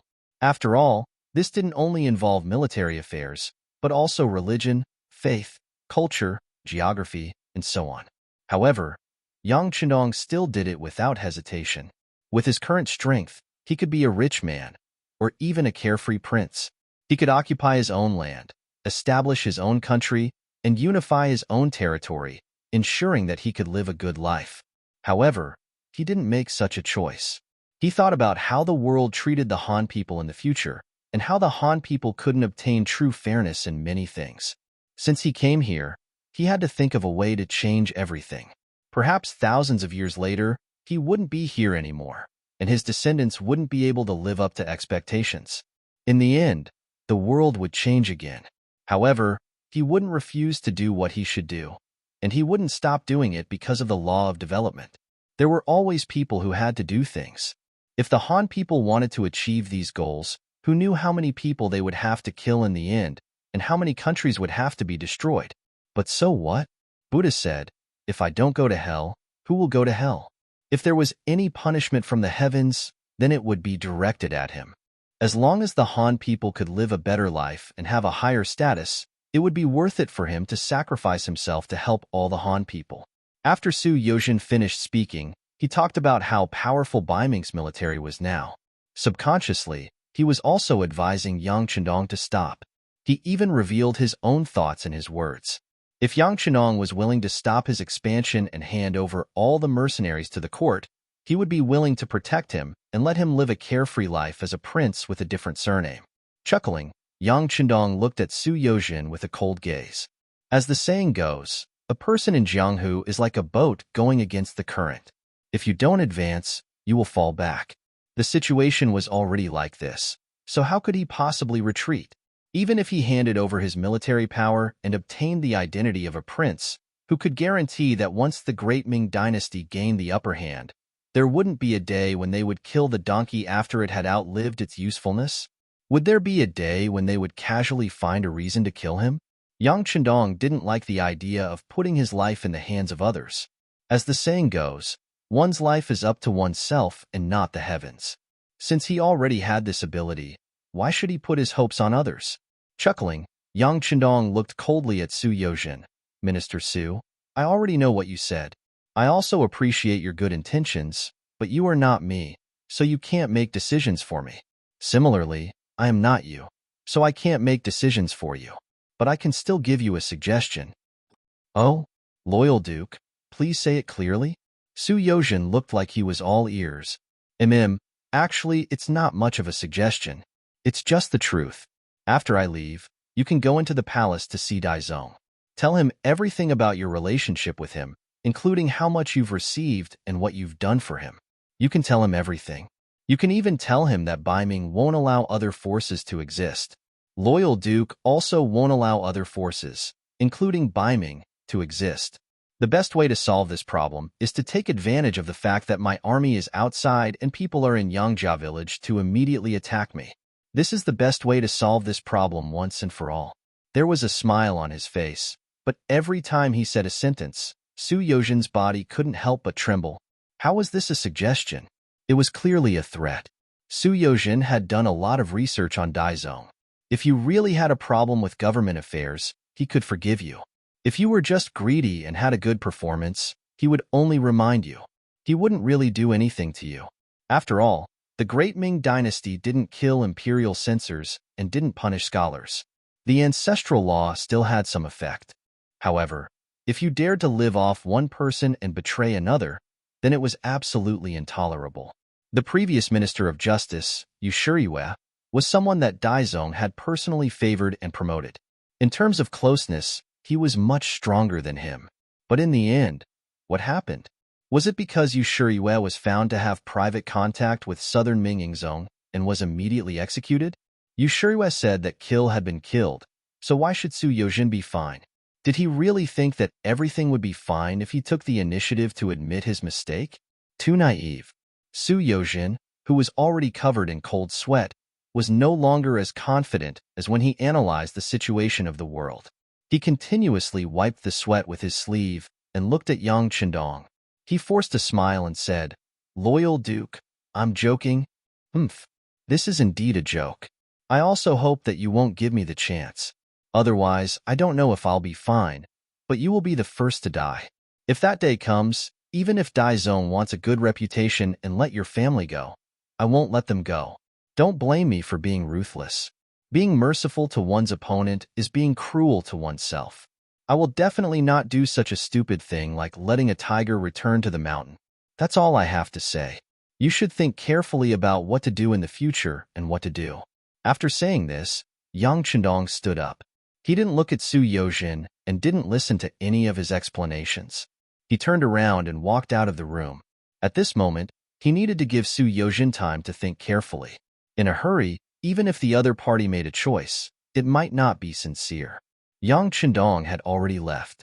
Su Yozhin felt his body go soft and leaned against the chair and collapsed into a ball. No matter how regretful he was now, and no matter how much he didn't think highly of Yang Chendong, he had no choice now. It wasn't an exaggeration to say that he had already boarded Yang Chendong's ship. Now, even if he wanted to get off, he had to. He seemed to have no other choice. It had been 7 or 8 days since Yang Chendong returned to the capital of Baiming. Seeing that the new year was coming in 3 days, the atmosphere of the entire Yang family manor became lively. Ever since he entered the capital on the second day, Yang Chendong had been holed up in the manor and hadn't gone out. Firstly, he didn't want to add any pressure to the guards around him. Secondly, he didn't want to excessively provoke the Baiming court. Jining had already sent someone to pass on the message. Daizong had agreed to most of the requests that they had discussed, but there were some specific details that still needed to be discussed. From today onwards, Jining would personally come to the Yang family manor to talk and make the final decision on some matters. Beta Persei, I'll leave this matter to you. In the morning, Yang Chendong practiced martial arts and ran 5 kilometers with the guards. When he returned to the courtyard, he said this to Beta Persei. Me? Beta Persei pointed at himself in disbelief. Yes, it's you. I think it's good that you're dealing with Jining. Of course, I'll arrange 3 assistants for you. Yang San, Wang Si, and Shibei will follow you. You just need to be in the formation and watch the 3 of them perform. When the discussion is over, you'll be in charge of the final decision. Yang Chendong said this very solemnly. He didn't seem to be joking at all. Yang Chendong didn't have a good impression of eunuchs. He was even more repulsed by this kind of debating with them. If it weren't for the fact that the time was far from ripe, he probably wouldn't have even bothered to talk and would have directly mobilized his troops to fight. Since he couldn't fight, he would leave the negotiation to his subordinates. There was also an advantage to leaving it to Beta Persei. If something fell through, he could step in at the end to remedy the situation. After Yang Chendong said this, Beta Persei knew that the matter had been decided and couldn't be changed. He nodded and said, "All right, Beta Persei will obey the young master's orders." Haha, very good. He reached out and patted Beta Persei's shoulder. "All right, you go and discuss with Yang San and the others. I'll go to the academy to take a look at the young master." Yang Chendong didn't bring any guards. This was a sign of his confidence in the safety of the Yang clan. He strode to the outside of the academy. Along the way, many people would salute him from afar when they saw him, expressing the most sincere respect in their hearts. Chapter 808. In the past few days, Yang Chendong came to the academy most often, except for the bed of the two madams in the inner courtyard of the manor.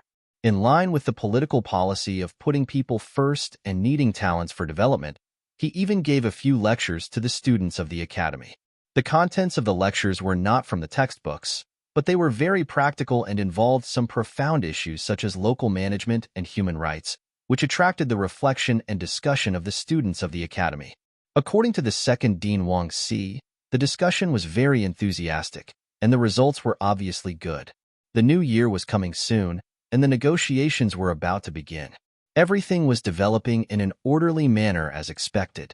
Yang Chendong was in a good mood, humming some tunes of the later generations as he came to the gate of the academy. Coincidentally, he bumped into Junko, who was dressed in Han Chinese clothing, but it still set off her slim figure. Junko was at the age of 18 or 19, which was the most beautiful time of her life. Suddenly, she saw Yang Chendong here, and the other party was alone. This scene and this sudden encounter made her stunned in place, and then quickly lowered her head. Yang Chendong was also a little surprised by this unexpected encounter. But since they met, it was not good to not say anything. So Yang Chendong tried to pretend to be normal and said, "It's Junko, how are you? How are your studies here? You should be used to life here." 2 years ago, the two of them were still in contact with each other. At that time, the relationship between the two of them was much warmer than it was now. There was even a time when the two of them almost had a spark of love. But with the passage of time, her feelings for Yang Chendong slowly decreased. At this moment, Junko didn't know how to face Yang Chendong. She didn't even know what to say to him. Seeing Junko standing there for a long time without speaking, Yang Chendong's expression was slightly embarrassed, and then he said, "Oh, you still have things to do, then you can do it?" After saying this, Yang Chendong was about to walk past Junko. But just as he took a step, Junko, who was lowering her head, suddenly said, "What? You don't want to see me? You're not even willing to spend some time alone with me?" Yang Chendong looked aggrieved. "I was talking to you, and I even acted like I cared about you, but you didn't answer me at all." Of course, such words could only be suppressed in his heart. Yang Chendong wasn't that stupid to reason with a woman. He chuckled, looking very calm. How could that be? After all, we're old friends. "Oh, right. Do you have any plans for the future?" "After the new year, I will take the people in the manor and leave for the grasslands. If you are willing, you can come with me. Of course, if you miss your royal father, I will arrange for someone to send you to your own country after we reach the grasslands." How should he treat Junko? This was a problem that the two ladies often talked about with him these days. Junko was young and beautiful. She grew up in the palace. She had a noble and elegant temperament, the kind that men couldn't help but like. Yang Chendong was a man, a very normal man, and a healthy man. If he said that he didn't have any thoughts about her, he wouldn't believe it.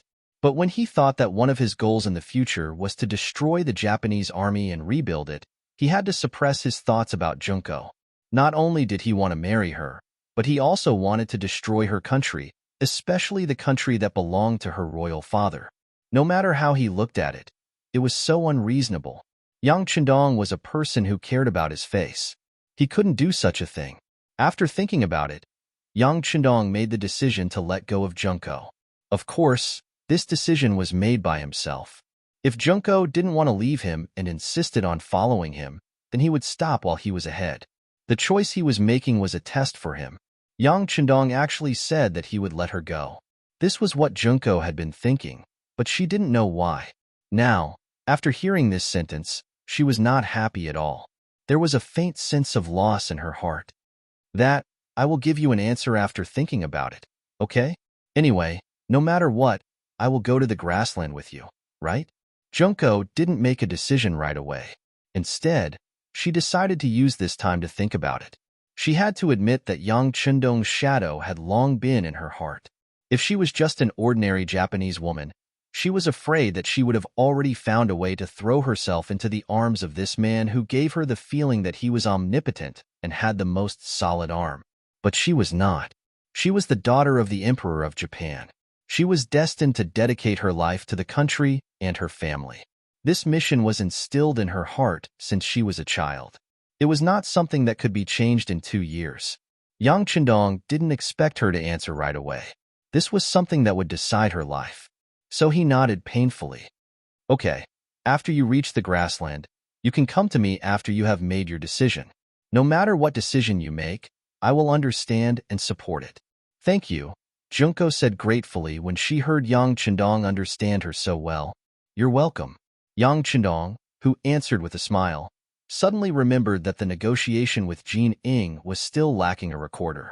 He remembered that Junko's Chinese was not only good, but her handwriting was also very beautiful. So he had another idea. By the way, the negotiation between the Beiming Imperial Court and us will begin soon. If you're interested, you can be a recorder. Recorder?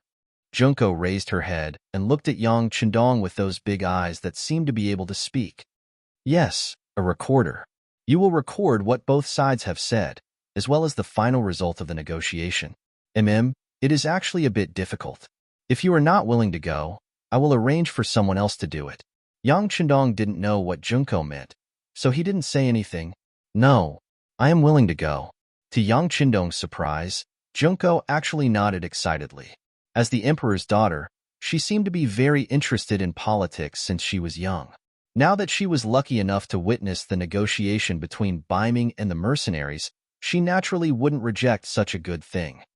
Okay, then you should prepare well. Yang Chendong nodded. He also had his own plans in mind. He wanted Junko to understand more about the situation on his side.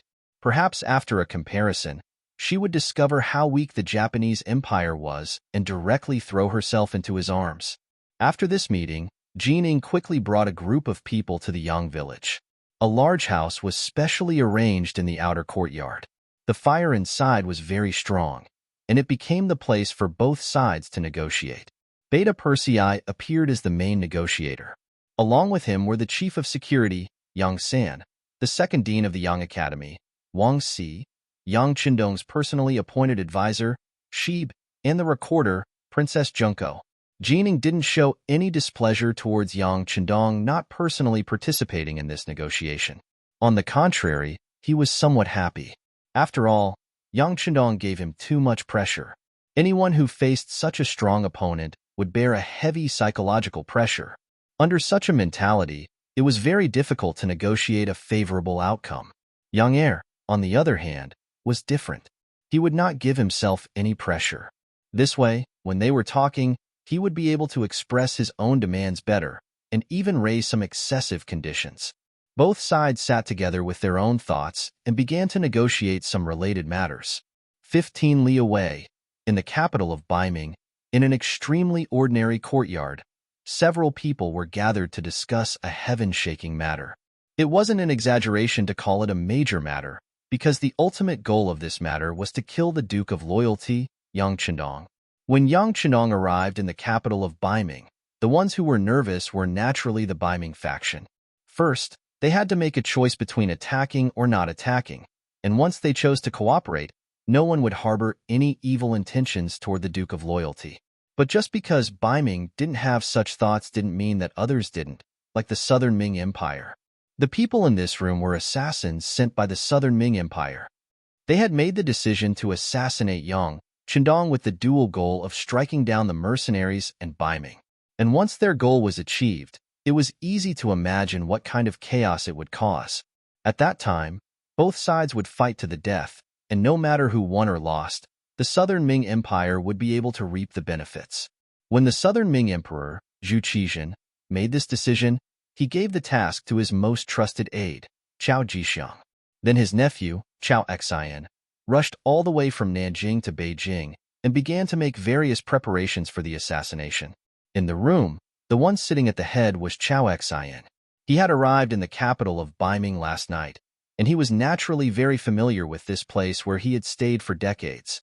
He quickly contacted the Southern Ming Empire's embroidered uniform guards and today's meeting was held. In order to prevent the news from being leaked, these embroidered uniform guards who took orders from the southern Ming Empire didn't know what their mission was. They only knew that they were going to kill someone. Chao Xian's gaze was gloomy and cold. He first looked around at his subordinates before saying, "His Majesty Ingzong values this mission greatly. Once it's completed, I can guarantee that all of you will enjoy glory, splendor, and wealth in the future.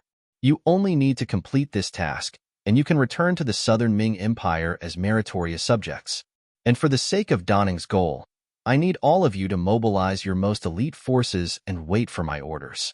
Do you understand?" Understood. Even though they didn't know who they were going to kill, they didn't need to think too much about the huge benefits. At this moment, they were blinded by the benefits of succeeding and had lost their rationality. Chapter 809. Chao Xian first arranged for his subordinates to gather elites, and then he disguised himself and made a trip to the Dong residence in the city. Although it was called a residence, it was just a slightly larger courtyard. The owner, Dong Bao, was the general of Baiming's Yongding Gate, but he was only a trifling 6th-rank military official, and this was only because Daizong had recently increased the treatment of generals.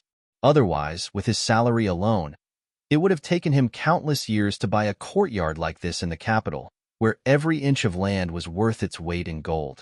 The general of the Yongding Gate was just one of Dong Bao's official identities. He had another identity, a hidden chess piece that Daizong had left in Baiming's capital. It was only because of his low rank and the fact that there were no missions for him to do that he was able to hide himself very well. But even if he was a hidden chess piece, it would be impossible for him to live a peaceful life. With Chao Xian's arrival, his life was destined to undergo a major change. The 29th day of the 12th lunar month, the third day of negotiations. Overall, the progress was pretty good. Perhaps both sides wanted to negotiate, but they were both wary of the other. Thus, many major issues had already been settled, but there were still some minor issues that required both sides to make some concessions. These matters were left to Beta Persei and the others. Yang Chendong only needed to listen to the reports after the negotiations and look at Junko's records. As a result, he was quite content, and he was able to spend more time with his 2 wives every day. However, life seemed to be filled with all kinds of accidents. Whenever a problem appeared, another problem would involuntarily pop up.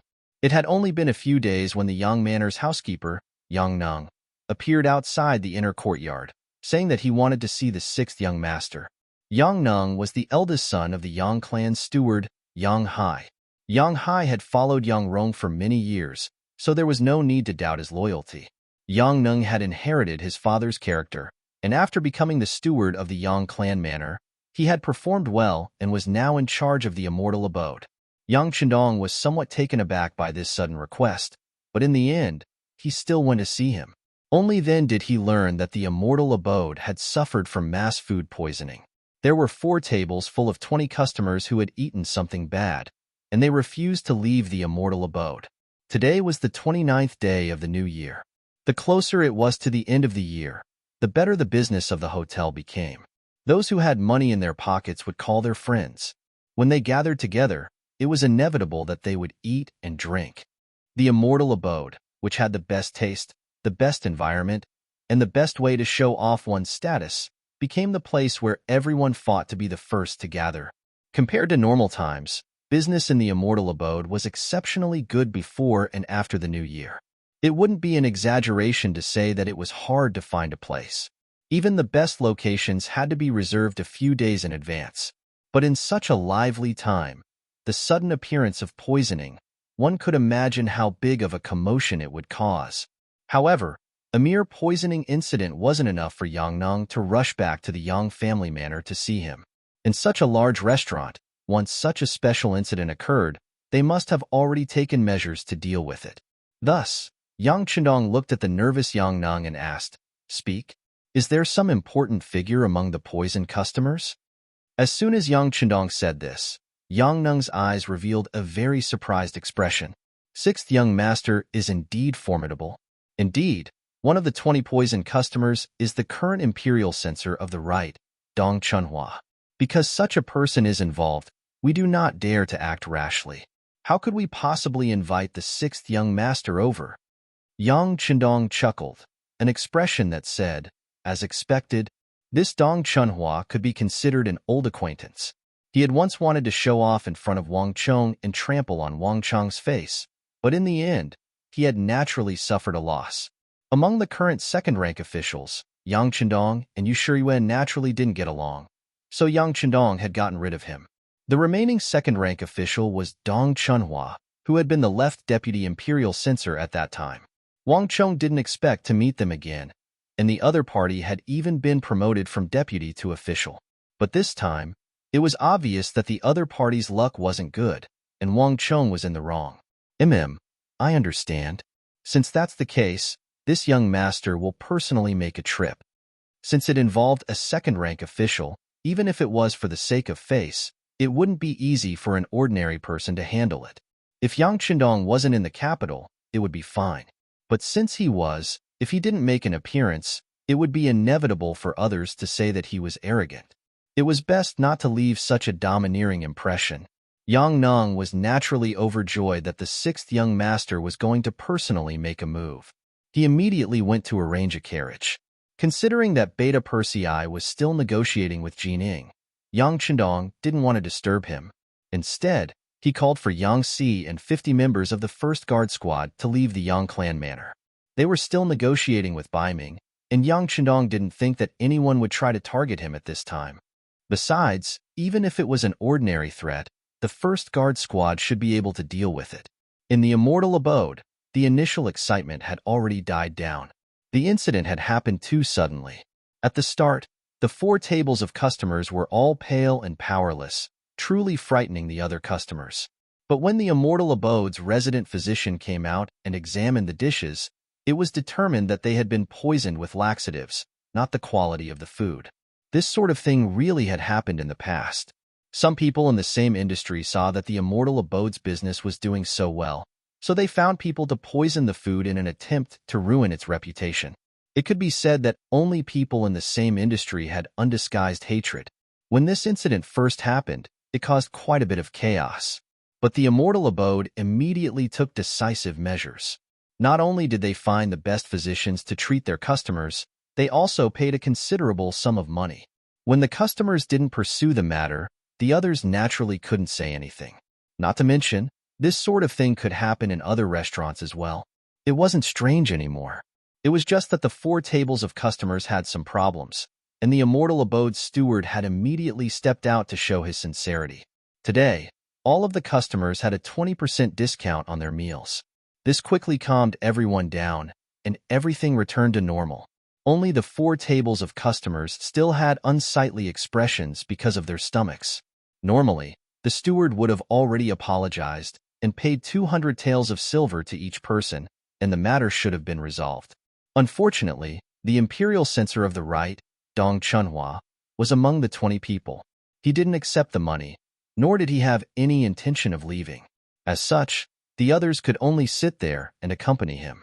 Dong Chunhua's luck really wasn't too good.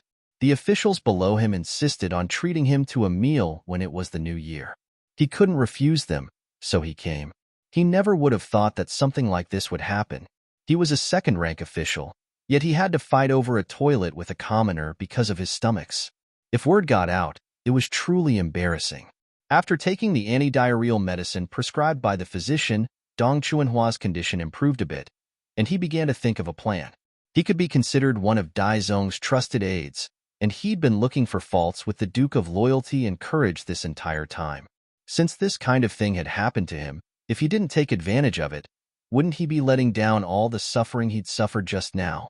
As such, he had no intention of leaving. He sat there, waiting for Yang Chendong to appear. Then, he'd have a good talk with him. Even if he could only use this opportunity to make the other party admit defeat, that would still be a very impressive thing to do. Dong Chunhua didn't have to wait for too long. An extremely luxurious carriage arrived at the entrance of the immortal abode. Then, several dozen black-clad guards appeared on both sides. Just from this lineup, everyone knew that the Duke of Loyalty and Courage had arrived. It had to be said that Yang Chendong was very famous in Ming's capital. He was different from the other dukes, marquises, and counts. These people only had status, but they didn't have any real power. When outside, it was best to keep a low profile as much as possible.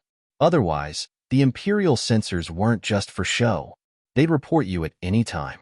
Compared to them, Yang Qindong's lineup was much larger. No matter where he went, he would instantly become the center of attention. In this regard, the imperial censors couldn't do anything about it. There was nothing they could do about it. He was the leader of an army. Who knew how many people he'd killed on the battlefield? Who knew how many people he'd offended because of this? It was only natural that he had strict security measures. Of course, the most important reason was that the soldiers he was leading weren't from the great Ming. Moreover, Yang Qindong himself had never received any salary from Ming. Even if these imperial censors wanted to report him, they wouldn't be able to do anything about it.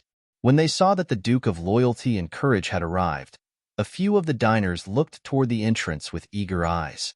In truth, when the incident happened, there were some people who weren't afraid of the consequences and waited here. In fact, even after they finished eating, they had no choice but to call a few more people over. They wanted to see how the Duke of Loyalty and Courage would deal with Sir Dong. The carriage stopped, and a green-robed Yang Qindong stepped out. He was still dressed the same as before. If there was any change, it would be that he looked more mature. After getting out of the carriage, Yang Nung led him to a table on the left side of the first floor. In ancient times, the left side was the most respected. In the immortal abode, apart from the second and third floors, the left side of the first floor was the best location. Yang Qindong attracted everyone's attention as soon as he appeared. They wanted to see if the Duke of Loyalty and Courage would lower his head and admit his mistakes. Even if it was just a bow, to Dong Chunhua, it would be a victory that he could be proud of for a long time.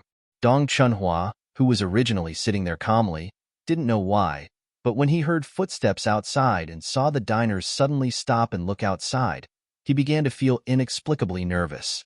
When Yang Qindong's figure completely appeared in front of him, he suddenly stood up. If it weren't for the fact that his face was still pale and bloodless, it would be hard to believe that he had already lost half his life from vomiting and diarrhea.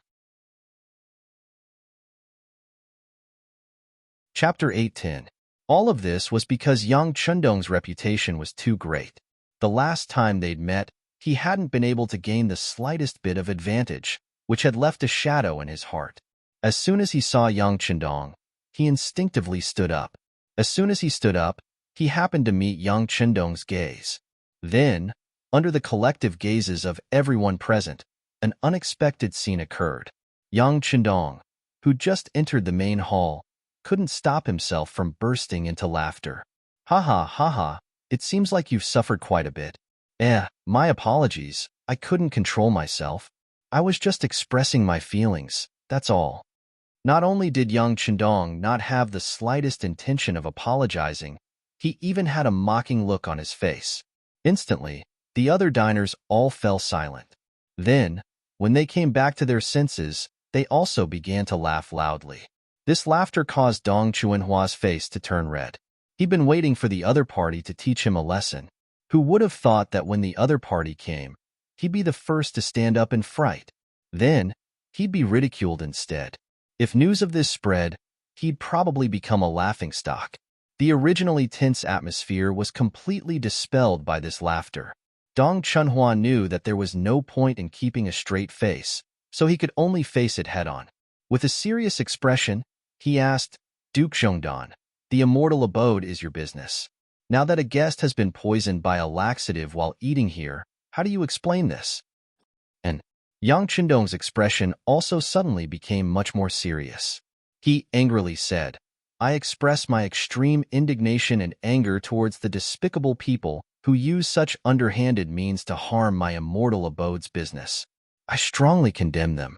If I discover anyone else doing this in the immortal abode, I will definitely hand them over to the authorities and give them a heavy punishment. As for the guests who have been harmed, our immortal abode will also compensate them appropriately. We will compensate them as much as we can to express our apologies. Sir Dong, I presume that the stewards of the immortal abode have already given each of your guests 200 taels of silver. Don't tell me you didn't receive it? The words he'd said earlier were all righteous words, but if one thought about it carefully, They were all just diplomatic words. This was also a common tactic used by various countries in the future. Towards the end, it was as if they were trying to make a big issue small, and a small issue into nothing. However, if one person had to pay 200 taels, 20 people would pay 4,000 taels of silver. This wasn't a small amount. Seeing Yang Chenong ask if he had received the silver, Dong Chunhua wanted to say no, but others had received it. Why didn't he? He couldn't say that he didn't want to take it, let alone that he thought the silver was too little. To pay. Of them to say to pay, to pay, to pay, to pay, to pay, to pay, to pay, to pay, to pay, to pay, to pay, to pay, to pay, to pay, pay. To pay to compensate, to pay, to pay, to pay, to pay to pay, to pay, to pay, to pay, to pay, to pay, to's to pay. Of the of. To pay a. In other words, the immortal abode's methods were already very fair, leaving the others speechless. When Dong Chunhua saw that the others didn't say anything after receiving the money, he knew that he was alone. Yang Chendong hadn't shown any signs of weakness. He couldn't beat the other party in words, nor could he beat the other party in a physical fight. Staying here would only increase his troubles. Dong Chunhua snorted coldly, then walked out of the immortal abode with his hands clasped behind his back. Only the immortal abode would be able to bully their customers. Only they would be able to make a second-rank official speechless and have nothing to say. Seeing Dong Chunhua leave just like that, without even leaving behind a single vicious word, Yang Chendong felt as if he hadn't heard a thing. Min, bring that person who paid 200 taels of silver to Sir Dong's residence. No matter what, we can't let him suffer for nothing. Yang Chendong's words seemed to have good intentions, which immediately drew a round of laughter from the other customers. The farce seemed to have ended just like that, but Yang Chendong didn't think that was the case. He called Yang Neng over and asked him what exactly had happened, and whether he'd already investigated the matter. Since he was going to invite the sixth young master over, he naturally had to get to the bottom of the matter. Yang Neng immediately gave him a report of what he'd just learned. Sixth young master, this is how restaurants are. The competition is too fierce. Sometimes, when you can't win in a direct confrontation, you can't help but think of using other methods. This isn't the first time something like this has happened. Fortunately, everyone has some misgivings. Even if they use drugs, they won't use too much force. In any case, it won't harm anyone's life. However, we've still been very careful. When we're cooking and serving the dishes, we have people serving them. I've already asked them, and they're all old hands. They wouldn't do something like taking someone else's money to trample on their own business. It's a bit strange that we don't have any leads at all. The restaurant industry actually had such methods of competition. This was a bit beyond Yang Chendong's expectations. Of course, he didn't know much about the restaurant industry in his past life, so it was only natural that he wouldn't be able to see through it. However, it was a bit strange that he couldn't find the culprit. All right, we have to be more careful in the future. Who cares what other people do? In any case, our immortal abode can't participate in this kind of thing. If we want to attract customers, we have to put more effort into the taste of the dishes, the quality of the service, and the atmosphere. If we use such underhanded methods too often, we'll be struck by lightning. When Yang Chendong saw Yang Neng's anxious and self-reproachful appearance, he reached out and patted him on the shoulder. He had served the Yang clan for generations, and had even changed his surname to Yang. Such a loyal person should be encouraged, not discouraged. Yang Chendong nodded emotionally when he sensed Yang Chendong's concern for him. His eyes even reddened as he said, "That's right. We'll remember the sixth young master's words. In the future, we'll continue to improve ourselves. We won't use any underhanded methods." This was just a small matter. If not for the fact that this matter involved a second-rank official, Yang Chendong wouldn't have asked about it. Yang Neng also wouldn't have bothered him over such a small matter. Now that Dong Chunhua had taken the initiative to leave, the matter could be considered to have come to an end. It was just a case of diarrhea. They discovered it in time and given sufficient compensation, so the matter was quickly resolved. Yang Chendong returned to his carriage and headed for the outskirts of the capital. Yongding Gate. This was one of the 12 outskirts of the capital of Baiming, and it was also the road that Yang Chendong had to pass through to reach the Yang clan manor. He had already walked this road countless times, especially when Yang Chendong had first arrived at the capital of Baiming. Because his elder sister and brother were living in the city, he would make this trip every few days. It was just that after young Chandong returned, his brothers and sisters all sent people to the young family manor to take the initiative to meet him. It was likely that they also knew that their little brother's status was different. It was somewhat difficult for him to see them, and it was also a test of safety. This saved Yang Chandong the trouble of running around. He had already met with the people he needed to meet in the capital. If there really was something, they would naturally take the initiative to look for him at the Yang clan manor. With nothing else to do in the capital, Yang Chandong returned home. Under the protection of the first guard, he left the inner city and headed straight for the Yongding Gate. It was almost the new year, and the streets were bustling with people. There was an endless stream of peddlers, and the common people seemed to be spending more than half of their annual income in these few days. This made the city seem extremely lively, and there was already a festive atmosphere to it. Yang Chandong sat alone in his luxurious carriage, a sincere smile on his face as he listened to the hubbub of people outside. The common people lived and worked in peace and contentment. Wasn't this what all those who worried about the country and its people wanted to see? This was also the true reason Yang Chandong wanted to carry out a peaceful evolution. If possible, he naturally hoped to use the method of boiling a frog in warm water to influence and infiltrate the great Ming dynasty. In the end, they would become part of the new country without any signs of life. Nothing could be better than this. But now, it seemed that this was just a thought. Based on what Su Yozhen, Hu Shao, and Yang Guang had said, Bai Ming had trained so many new soldiers and built so many firearms. It was clearly impossible for them not to fight a battle. Perhaps they were feeling too full of themselves, believing that they were the strongest army in the world and could properly wrestle with the mercenaries. When facing such a person, if one didn't beat them into submission, it would be impossible to convince them with words alone. When he thought of this matter, Yang Chandong couldn't help but think of Su Yozhen, who wanted to get off the ship. Previously, the Bureau of Security had noticed that this minister's attitude wasn't as proactive as before. There were even many things that he wouldn't say if one didn't ask. This hidden chess piece was already on the verge of going out of control. Fortunately, after that night's meeting, Yang Chandong's warning had an effect. It made Su Yozhen sober up and realize that there were some things that he couldn't do even if he didn't want to do them. There were some choices that had been made, and there was no way to regret it. Since that night, Su Yozhen had taken the initiative to contact the Bureau of Security as before. This was a typical example of someone who was asking for a beating. Some people were like this. The more you spoke to them nicely, the more they would ignore you. On the other hand, if you hardened your tone, the other party would be terrified. Thinking about Su Yozhen, Yang Chandong's lips curved into a smile. This was a sense of confidence after he had control of the situation. At this moment, he heard a very clear hawking voice. Elixirs for sale. Elixirs for sale. Elixirs for sale. Elixirs for sale. If you eat my elixirs, you can prolong your life and stay young forever. This shout was very loud, at least far louder than the shouts of other people on the street. It also attracted the attention of Yang Chandong, who was sitting in the sedan. Chapter 8:11. Because of Yang Chandong, many items that shouldn't have appeared had appeared in advance, causing the market to become more prosperous and diverse. However, the production capacity of Qiqian City wasn't very high, and there were too many merchants who wanted to get their hands on their goods. As a result, there was a shortage of goods in the heavens beyond trading company. Some people couldn't get their hands on the goods even if they had the money. Thus, some people started to learn how to fake goods. Fake goods weren't a product of a certain period of time. Instead, it was a kind of business that people were forced to do. Thus, there were many new and interesting items in the market. There were even some items that were imitations. However, these things only looked similar.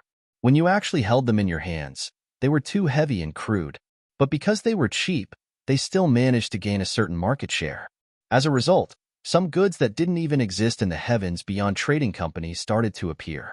However, things like immortal pills still attracted Yang Chandong's attention. Immortal pills were things that only existed in legends and were only recorded in the history books. It was as if they were just conjectures. How could they exist in this world? But now, there was actually someone hawking on the streets. It was impossible not to attract attention. Gently reaching out to touch the side curtain of the carriage, he saw a man dressed like a Taoist in a bagua robe, peddling the goods in his hands. There were quite a number of people gathered in front of this stall, and it seemed to be very lively. Stop for a moment. Yang Chendong was also interested and called out to stop. The carriage that was in the midst of the commotion also stopped. The group of guards also widened their eyes and looked around, looking cautious and alert. The carriage stopped and Yang Chendong walked out in large strides. He looked at Yang Si, who was waiting on the side of the carriage, with a puzzled expression. He chuckled and said, "There is someone selling immortal pills over there. This young master is interested. Let's go take a look together." Okay. Since it was an invitation from the young master, Yang Si naturally wouldn't reject it. He smiled and nodded in agreement. The two of them, one servant and one master, followed by a few guards, walked towards the seemingly lively stall.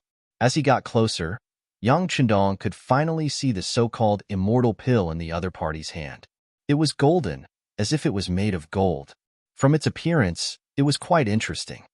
Taoist priest, how much is this elixir? Before Yang Chendong could approach, someone in the crowd asked. I can't say that this is a sale, but an invitation. Only those who are fated will be able to obtain it.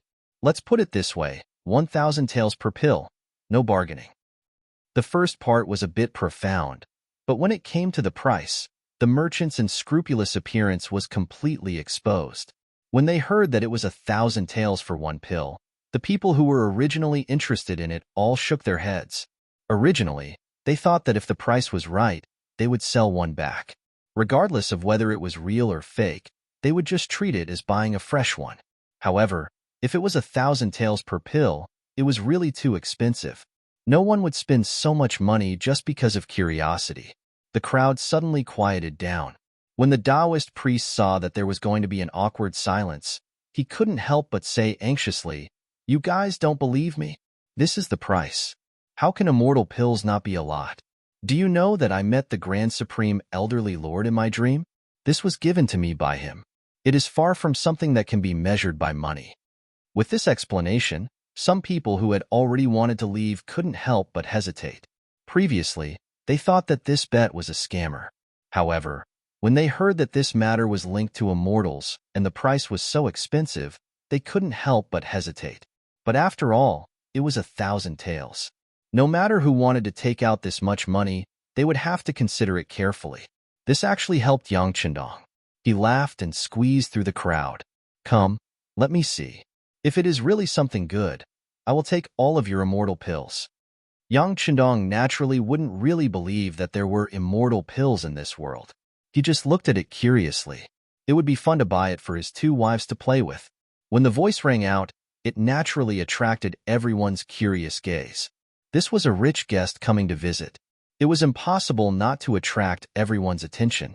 Because of this voice, Yang Chendong also quickly passed through the crowd and came in front of the Taoist priest. Other than Yang Si, who was following closely by his side, the other guards were blocked out of the crowd for a moment. This young master is someone who knows his stuff. Come up and take a look. Seeing that there was a guest, the Taoist priest's anxious expression changed. He laughed and handed the golden, immortal pill in his hand to Yang Chendong. But because there was still a stall between them, his hand still couldn't reach in front of Yang Chendong. Since the Taoist priest couldn't pass it to him, Yang Chendong reached out to take it and squeezed his body forward. Just when his arm was about to touch the Taoist priest's palm, the Taoist priest's eyes suddenly flashed a murderous intent. Then, he suddenly raised his left arm that hadn't moved. A black muzzle was aimed at Yang Chendong's body. The sudden accident caught everyone off guard. Even Yang Chendong instinctively moved his body sideways in the face of this unexpected situation. And just as he moved, a gunshot sounded. The flintlock hit Yang Chendong's body. The strong recoil made his body tremble. "There's an assassin!" Yang Si, who was following by the side, witnessed all of this with his own eyes. His eyes immediately turned red. His right hand touched his waist. There was a Type 54 that he always carried. Daring to assassinate the young master, no matter who this person was, he must die. His hand reached behind him. Yang Si's face quickly changed. It was not because of anything else, but because his hand was suddenly pressed down by someone. That person seemed to be incomparably strong. He actually made his body unable to move at all. Since they had set up a killing trap, the Taoist priest would not be the only killer. Among the crowd, there were many of his accomplices. Seeing that they had started to act, these people did not hide anymore. One by one, they used their own methods. Yang Chendong was hit by a flintlock at close range and fell to the ground. Yang Si, who was the closest, was also temporarily restrained. This kind of assassination scene was seriously a first. In the past, when there was an assassination, the clues would always be discovered at the first moment and then disappear into nothingness. It was a frightening but not dangerous existence. But like this time, at such a close range, it was really the first time that he was killed. If it was a normal time, Yang Chenong would still be vigilant with his qi. But today, as soon as he appeared, he shocked Dong Chunhua and made him retreat. This made him a little arrogant. Coupled with the fact that this place was in the midst of a riot and a hubbub of voices, it was even more difficult to spot the problem in such an environment. This gave the enemy a chance to succeed. Yang Chendong was shot to the ground. Blood flowed from the corner of his mouth, and his face was a little pale. It was unknown whether he was alive or dead. But even so, the Taoist priest was still unwilling to die without seeing with his own eyes. He suddenly pushed the stall in front of him away, then held another loaded flintlock in his hand and aimed at Yang Chendong again. But this time, the target was not his body, but his head. After aiming at the target, the Taoist priest pulled the trigger.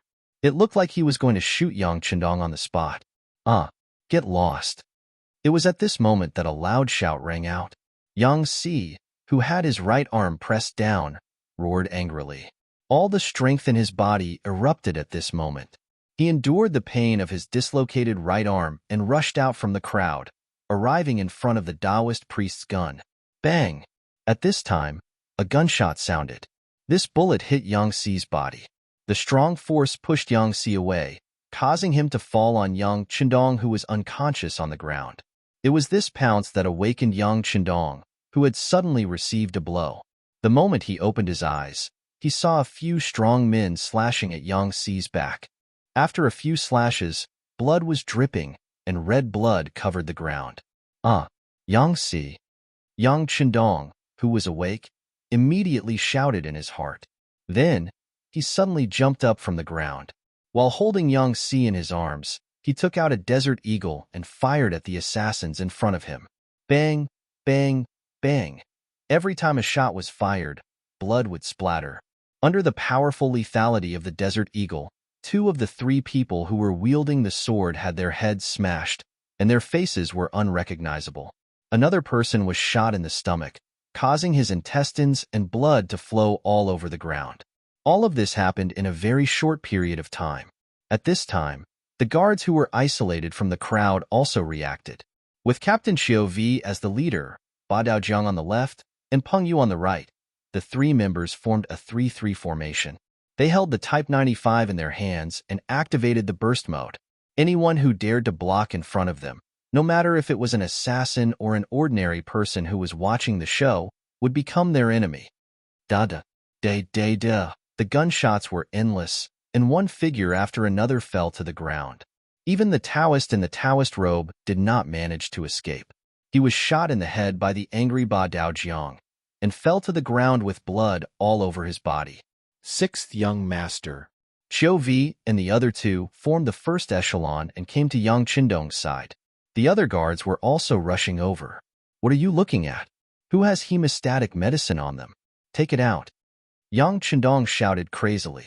At this time, his body was covered in blood, all of which flowed out from Yang Si's body. In order to protect himself, this person forcefully dislocated his arm, took a shot, and was even slashed several times. He was already on the verge of death. Chapter 8:12. I have it. Ba Daojiang reached into his chest and took out a small white porcelain bottle. People like him who had been in the Jianghu for a long time naturally carried hemostatic medicine with them. He reached out and took it, then quickly laid Yang Si's body flat. First, he used a little force to reattach the dislocated arm. Then, he tore apart Yang Si's clothes, revealing a layer of bulletproof vest inside. When it was taken off, a bloody red back was revealed. When the porcelain bottle was opened, the powder sprinkled on the back like rain, immediately causing Yang Xi's body to twitch. It was obvious that the effect of the medicine was good.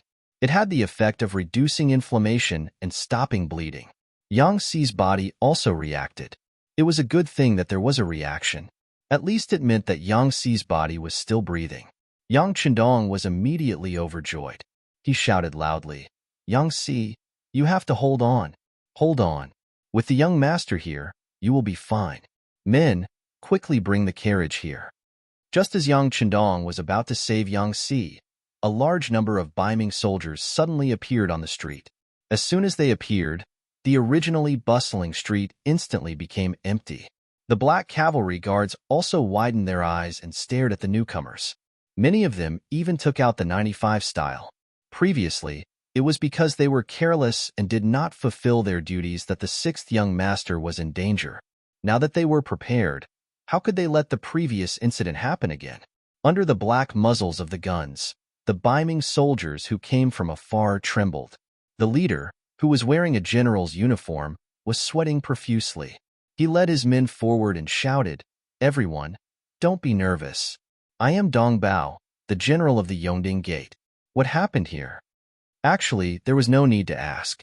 Looking at the formation in front of him, especially the black knights with obvious markings, Dong Bao knew that the Duke of Loyalty was in danger. It was only because this place was the closest to the Yongding Gate that he had to come and take a look. Otherwise, he was afraid that if his superiors blamed him, he would have to bear the consequences. The person reported his name with a careful and cautious expression.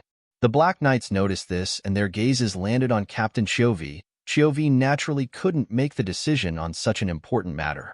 He glanced at Yang Chendong cautiously and asked, "Sixth young master, the general guarding the Yongding Gate is here. What do you think? Call him over." He was worried about Yang Xi's injury and thought that it would be best to find a quiet place immediately and find a doctor to treat him. So at this time, he couldn't think of anything else. Hearing Yang Chendong's order, Chiovi immediately responded. Then he said to Dong Bao, who was still trembling with fear, "General Dong, come over." "Yes, yes." Dong Bao answered like a lackey and trotted forward with his head lowered. However, the moment he lowered his head, his previous panic disappeared and was replaced by a look of determination.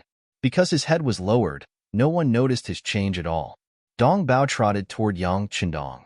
When he was 5 meters away, Chiovi suddenly shouted, "Okay, just stand there." With the previous lesson, he would never allow an unknown person to be so close to the sixth young master. With this shout, Dong Bao's body involuntarily slowed down. However, his body did not stop obediently. Instead, he continued to move forward. As he walked, he said, "We are so far away. How can I listen to the Duke of Loyalty's admonition?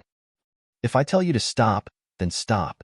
If you continue to move forward, I will shoot." Seeing that Dong Bao was already 4 meters away, but he still didn't stop, Ba Daojiang's eyes flashed with anger and he shouted loudly. With this shout, the meaning of reminder and warning was very obvious. Even Yang Chendong, who had been lowering his head to check on Yang Xi's injuries, couldn't help but raise his head. When he raised his head, he suddenly shouted, "Not good, everyone spread out." As he spoke, Yang Chendong was the first to retreat with Yang Xi in his arms. With a leap, he covered a distance of 2 to 3 meters. Chiovi, Ba Daojiang, and Pang Yu, who were the closest, had long been used to following Yang Chendong's orders. This shout was equivalent to an order, and they quickly retreated into the distance. With this shout, Dong Bao's body suddenly emitted green smoke. That was the appearance of gunpowder after it was ignited. Then, with a face full of laughter, Dong Bao immediately followed in the direction Yang Chendong ran in. Bang! He fired a shot, completely relying on his intuition. He even skipped the process of aiming. With this shot, Dong Bao, who was moving forward, fell to his knees with a thud. It was also at this moment that he realized in horror that his right knee had been smashed, and he could no longer maintain the posture of moving forward. The sound of the gunshot shocked everyone. However, with an even louder explosion, the gunpowder in Dong Bao's body exploded. In an instant, everything within 3 meters of Dong Bao was turned into nothingness. The place where he was previously standing was also turned into a deep pit, indicating the powerful power of the gunpowder. They killed General Dong. This is clearly a rebellion. Brothers, let's kill them together. Just after this explosion, a voice suddenly came from the crowd of Ming army. Then, a gunshot rang out, and a black knight on a horse fell to the ground. Looking carefully, that gunshot was fired by the Ming army. This time, Chao Xian got a total of 3 guns. 2 of them were on the Taoist priest, and the other one was hidden in the Ming army as a backup. With this gunshot, a black knight fell from his horse. The situation that was originally under control became chaotic again. More and more Ming soldiers began to attack the Black Knights and Yang Chendong. It was obvious that they wanted to use their advantage in numbers to completely engulf them. Although Dong Bao was dead, the number of soldiers he brought with him was not small. From a distance, there were at least 500 or 600 people. Moreover, this did not exclude the possibility that there might be assassins in the dark and more soldiers gathering to attack. On the other hand, Yang Chendong only had about 50 people from the first guard squad. This was more than 10 times the number of soldiers they had. As the captain, Qiu Vi suddenly felt a lot of pressure. At this time, the carriage was already in front of Yang Chendong. Because he dodged quickly, Dong Bao's human bomb didn't hit him. However, the power of the aftershock was still not small. It hit his back, and at this time, the green clothes he was wearing were already tattered. Fortunately, it was winter, so he wore a lot of thick clothes. Even so, the bulletproof vest still revealed some of his true colors. Fire the signal flare. Before the reinforcements arrive, no one is allowed to get close to the carriage. This is an absolute order. With both hands holding the unconscious and bleeding Yang Si, Yang Chendong gave the absolute order to Qiu Vi with a cold face. 6th young master, don't worry. Unless all the soldiers are sacrificed, no one is allowed to get close to the carriage. Qiu Vi saluted with a serious expression. After watching Yang Chendong enter the carriage, he turned around and took out a signal flare from his waist. As a person who followed the 6th young master, he naturally carried a signal flare with him at all times. But there weren't many situations where he could actually use it. Every time he used it, it meant that the situation was critical and dangerous. Bang! With a loud sound, a powerful red signal flare rose into the air. Although it was still daytime, the signal flare was still very eye-catching to ensure that it would attract people's attention. After the signal flare was fired, Qiu Vi stood in front of the carriage and looked at the first guard squad members who were looking at him because of the signal flare. He said in a loud voice, "The 6th young master ordered that no one is allowed to get close to the carriage. The rest is up to my comrades." Yes. Everyone shouted in unison from the bottom of their hearts. After the 49 guard squad members responded, they quickly began to retreat. While they were retreating, the 95 style in their hands spewed out flames and shot fatal bullets at the enemies charging at them. Just as Qiu Vi was worried, the enemy wasn't just the 500 or 600 people in front of them. As the gunshots rang out, the Ming soldiers who were charging at the front fell to the ground one by one. Many men dressed in black appeared from the sides and behind them. They held bows and crossbows in their hands and quickly approached them while continuously shooting arrows. They looked like they were going to eat the first guard squad members alive.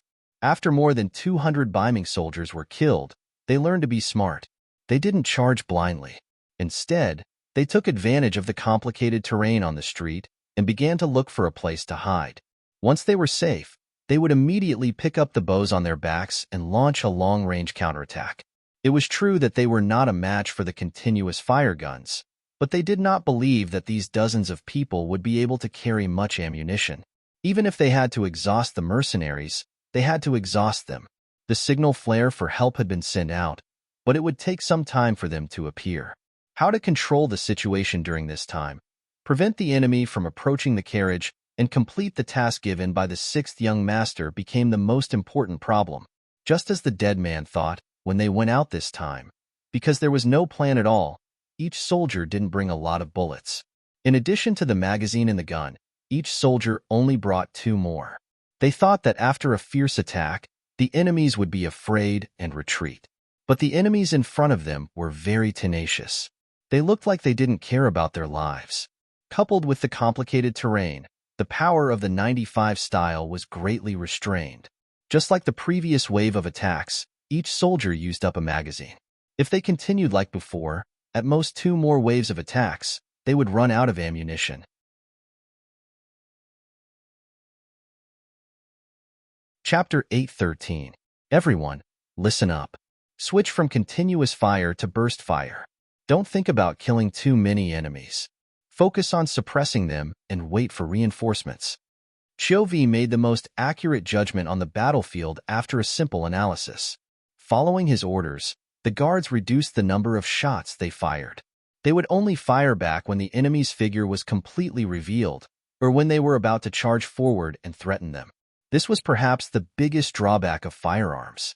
Unlike swords, knives, spears, swords, and staffs, which could be used repeatedly, without logistical support, the number of bullets would decrease. The mercenaries changed their strategy and focused on stability. As the enemy, the northern Ming soldiers became even more arrogant. Seeing that there were no more bullets flying, they immediately shouted, "The enemy's muskets have run out of gunpowder. Next, it's our turn to attack. Brothers, let's charge. Kill the Duke of Loyalty and everyone will be rewarded with 500 taels of silver and be promoted by 3 ranks." The effect of the shout was obvious. The northern Ming soldiers who were originally under the threat of the 9-5 and had already found a place to hide were all enraged when they heard such a reward. Then, they revealed their heads from the shadows. Then, while shooting arrows, they rushed onto the main street and launched a second attack on the guards. At the sides and back of the carriage, there were at least 40 black-clothed men moving about. They were using even more advanced crossbows and arrows. Within a distance of less than 100 meters, the threat of such weapons was extremely great.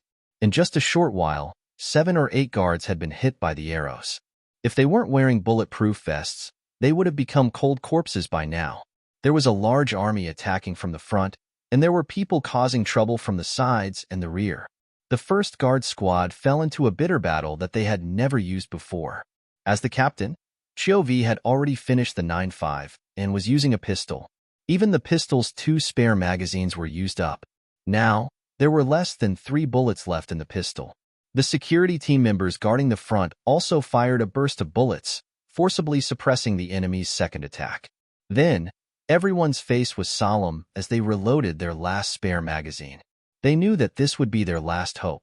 The enemies in front of him were suppressed, and the men in black behind him threw down more than 20 corpses.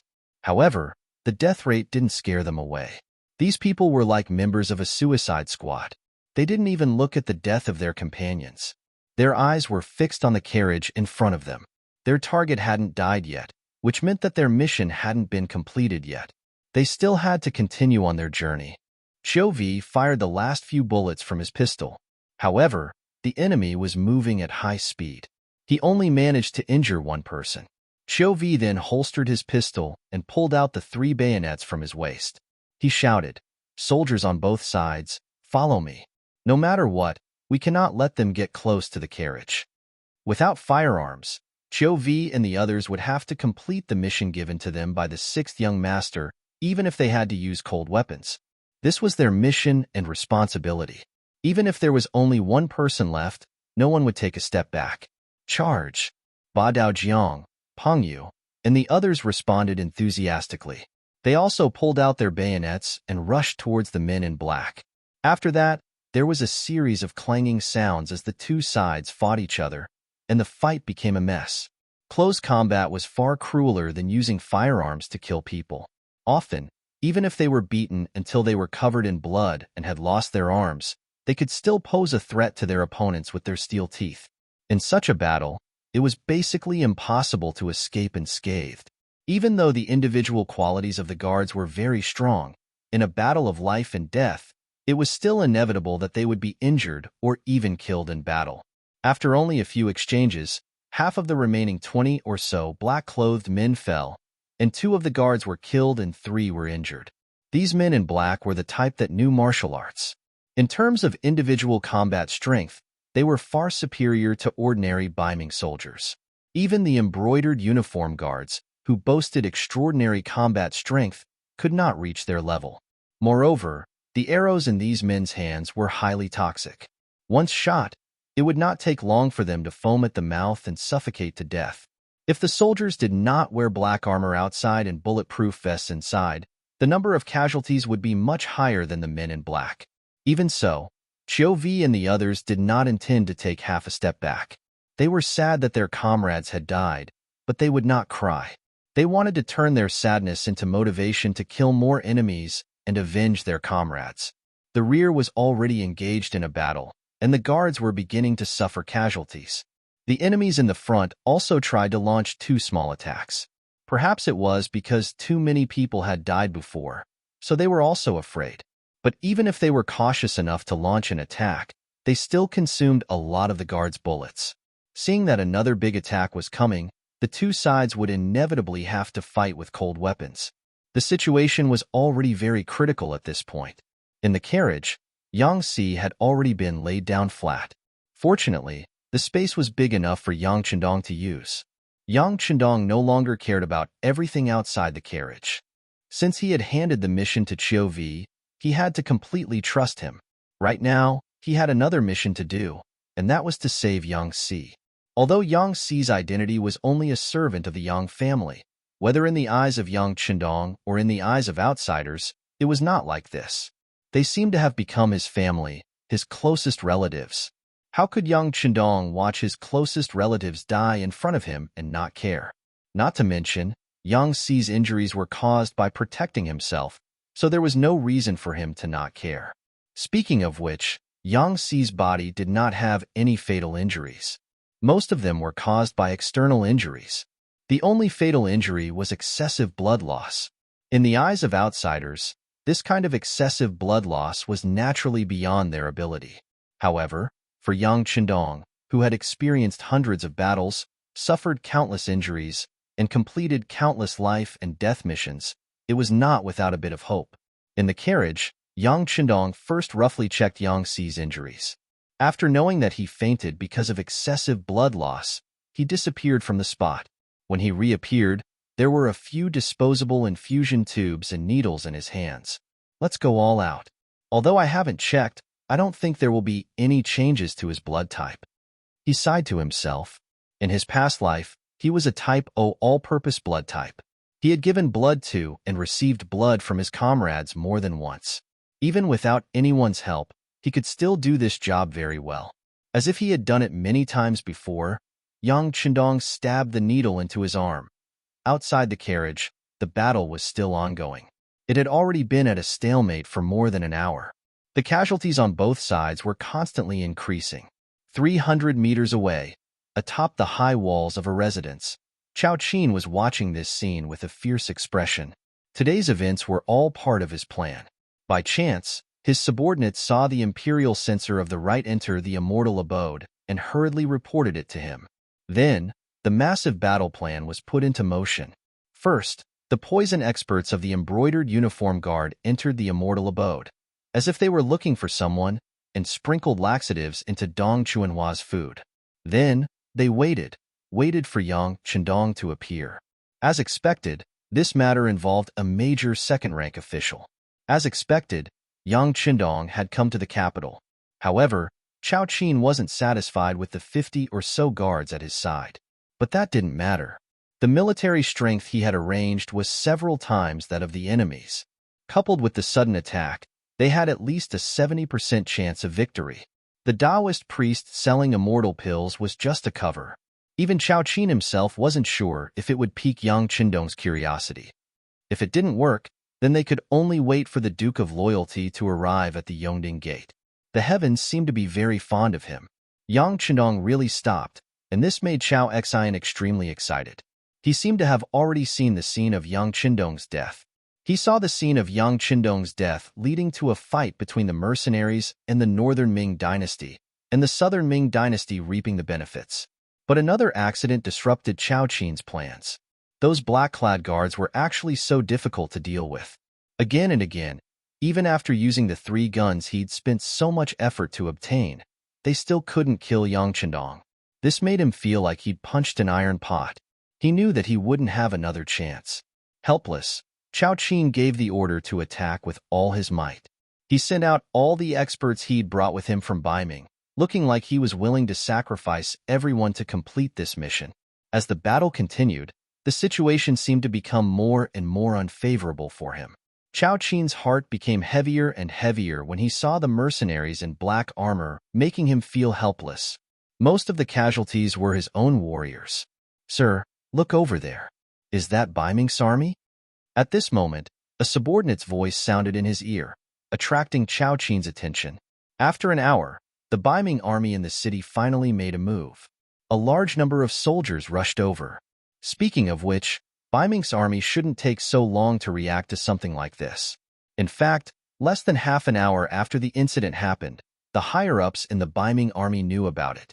But when they found out that the Duke of Loyalty was involved, they didn't immediately send out the order to send troops. Instead, they sent someone to report the news to the palace. Unexpectedly, they didn't receive the order immediately. It turned out that the acting sect master, Zhu Qiyu, was hesitating.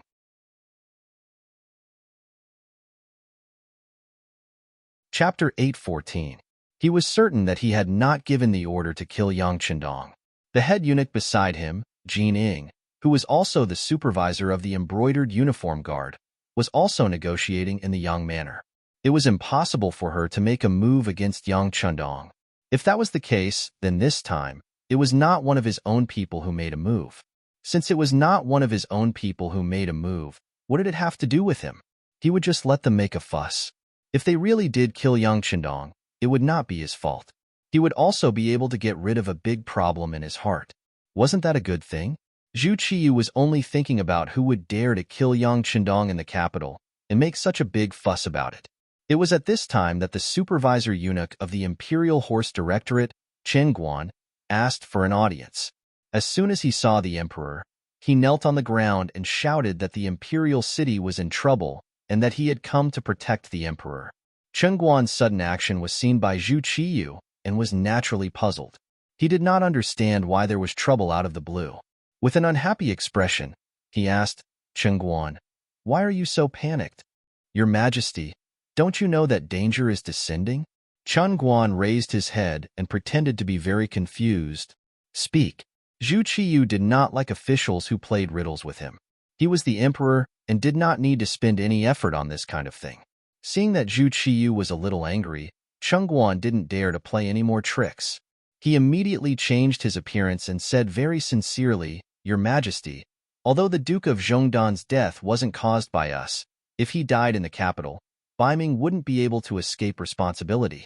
Those who do not understand will only think that the Duke of Loyalty and Courage died at our hands. How many people will ask for the truth? If that happens, the consequences will be unthinkable." Zhu Qiyu, who was originally standing there with his hands behind his back, moved slightly. His mouth opened and closed.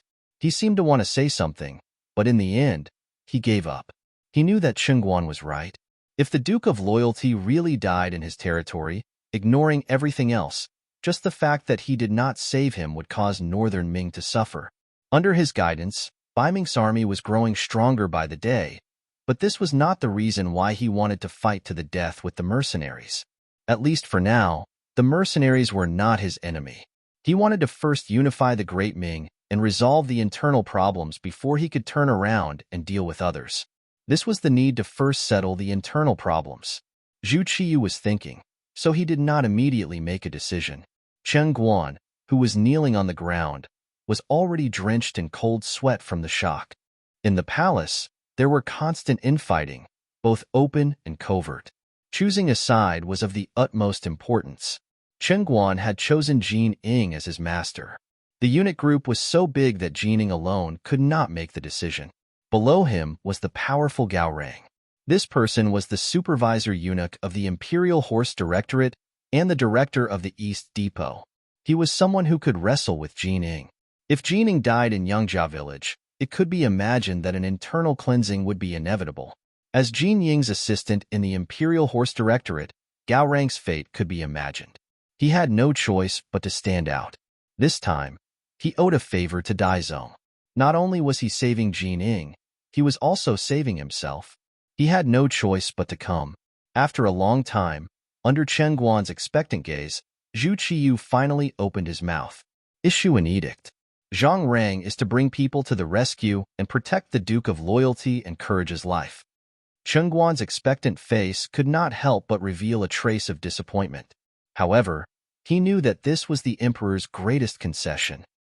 He immediately kowtowed and said, "This official obeys." After Chen Guan left, Zhu Qiyu finally turned his head and looked up at the roof of a large hall. He muttered, "I have done what I should. Everything will be up to the will of the heavens." The so-called will of the heavens was a trace of unwillingness in Zhu Qiyu's heart. He did not want to miss the opportunity to kill Yang Qindong, but he also did not want to be too obvious. Thus, he handed the matter over to Zhang Rang. He believed that Zhang Rang should understand his intentions. If he had been a step late, perhaps a great danger could have been eliminated. From this, it could be seen that the Emperor was wise. He was well aware of the internal strife within the eunuch group. Perhaps this was what he wanted to see, or perhaps he had caused it. After receiving the imperial edict, Gao Rang began to gather the members of the Eastern Faction Guards. Then, he unhurriedly headed in the direction of the Yongding Gate. At the same time, he also sent people to closely observe the movements in the direction of the Yang Manor, so that he could make the best judgment. He watched the battle in the distance. When he saw the black-clothed assassin and the black-clad warrior fighting to the death, and when both sides were injured, Gao Rang's expression did not change. It was as if what was happening in front of him was not a life-and-death duel, but just a child's game. Since the Emperor had given this task to him, he naturally understood the meaning behind it. What he needed to do was to wait and see. Unless it was absolutely necessary, he would not casually make a move. Not only that, but he also led the eunuchs of the Eastern Faction Guards to block the other Ming soldiers who had rushed here. Not only would he not casually make a move, but he would also not allow others to make a move. However, when news came from the south, Gao Rang's brows furrowed slightly. He knew that things were still out of his expectations. There was finally movement in the direction of the Yang Manor. The spies from the Eastern faction said that they saw cavalry rushing over. "Duke of Loyalty and Courage, your luck is not bad." Seemingly sighing softly, Gao Rang turned around and gave the order to dispatch the troops.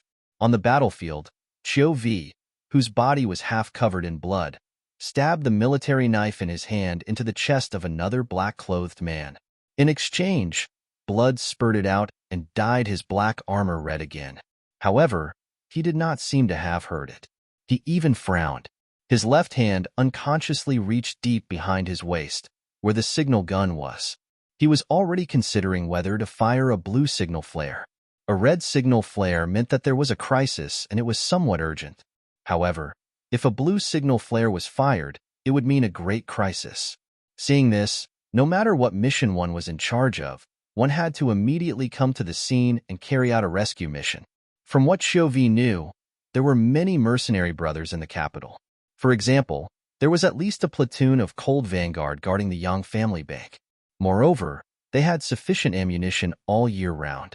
Once they appeared here, they would become a powerful force. There were also the spies of the Security Bureau in the city. They were not few in number, and their skills were probably not ordinary. They were also a military force that could not be underestimated. Just now, Qiu Vi had such thoughts. He had also looked in the direction of the carriage more than once. However, from start to finish, the sixth young master's figure had never appeared. Without orders, he did not dare to approach and ask for instructions. However, it seemed that the situation had reached the most critical moment. If he did not ask for reinforcements now, he would not have the chance to ask for reinforcements.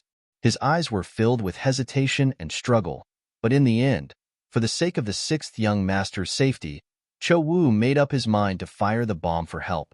But at this moment, a large group of East Faction Depot eunuchs charged out of the inner city of the capital. They were all nimble and robust, and the moment they appeared, they rushed over from all directions like locusts.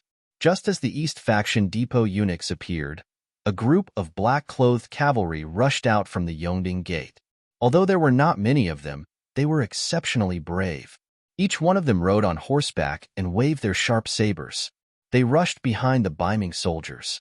Every time they swung their sabers down, a Ming soldier's head would fly into the air. It's the second guard squad. Comrades, kill them. Although they were still far away, Chiovi could clearly see that they were his brothers from the second guard squad. His face immediately lit up with joy. While he raised the morale of his comrades with a shout, he also felt as if his body was filled with endless strength. He rushed to kill the nearest black-clothed man. Beta Persei had arrived. Yang San had arrived. Dao Xiao had also arrived. Behind them, Commander Xiaofeng had also arrived with the main force of the Cold Front. Only the Wolfang Special Forces and the Ghost Shadow Sniper team were left in the Yang family village. This time, all of them had come out because they had seen the red signal flare. As the only cavalry team, Beta Persei personally went into battle. He immediately ended the negotiations, took control of Jining, and rode over. However, he still encountered 4 sniper attacks along the way. After he consecutively threw the heads of more than a dozen enemies into the air, he finally broke through the obstacles, rushed into the Yongding Gate, and rushed behind the enemy. It was precisely because he knew that Beta Persei and the others had arrived that Gao Rang stopped watching and chose to take the initiative to attack. The 2 reinforcements appeared from the north and the south. The ones who suffered were the southern Ming men of sacrifice who were still desperately trying to get close to the target carriage. Originally, everything was under control and the plan was proceeding very smoothly. In fact, they had enough time for 2 hours. However, who would have thought that these Black Knights were really too difficult to deal with? After they had used up all the ammunition in their hands, they chose to fight in close combat. Then, they used a very strange tactic to forcibly block the southern Ming men beside the carriage. This made the carriage seem very close, but in fact it was very far away. If they had originally wanted to use their last bit of strength to try and complete the mission, with the appearance of the Black Knights and Ming finally making a move, their mission was destined to be impossible. Chao Xian, who was hiding on the high wall of a house, shook his head with a look of disappointment. "Let's go. We'll leave through the secret passage immediately." He knew that if he did not leave now, he would not have the chance to leave again. With the arrival of Beta Persei and the other Black Knights, the enemy's morale was depleted. They only resisted for less than a quarter of an hour before they were all killed. At this moment, Gao Rang and a group of Eastern Faction Guards eunuchs appeared 100 meters north of the carriage. Chiovi held his sword and faced them. Although he felt a sense of exhaustion, he still had no intention of retreating. He only stared at Gao Rang and the others in front of him to ensure that if the other party wanted to attack, he would become a mountain and block the enemy's attack. Alert! Everyone alert! Show your weapons. If there are any blind people, just shoot and kill. If you kill someone, it's on me. Beta Persei jumped down from his warhorse as he spoke to Yang San, Dao Xiao, and the others behind him.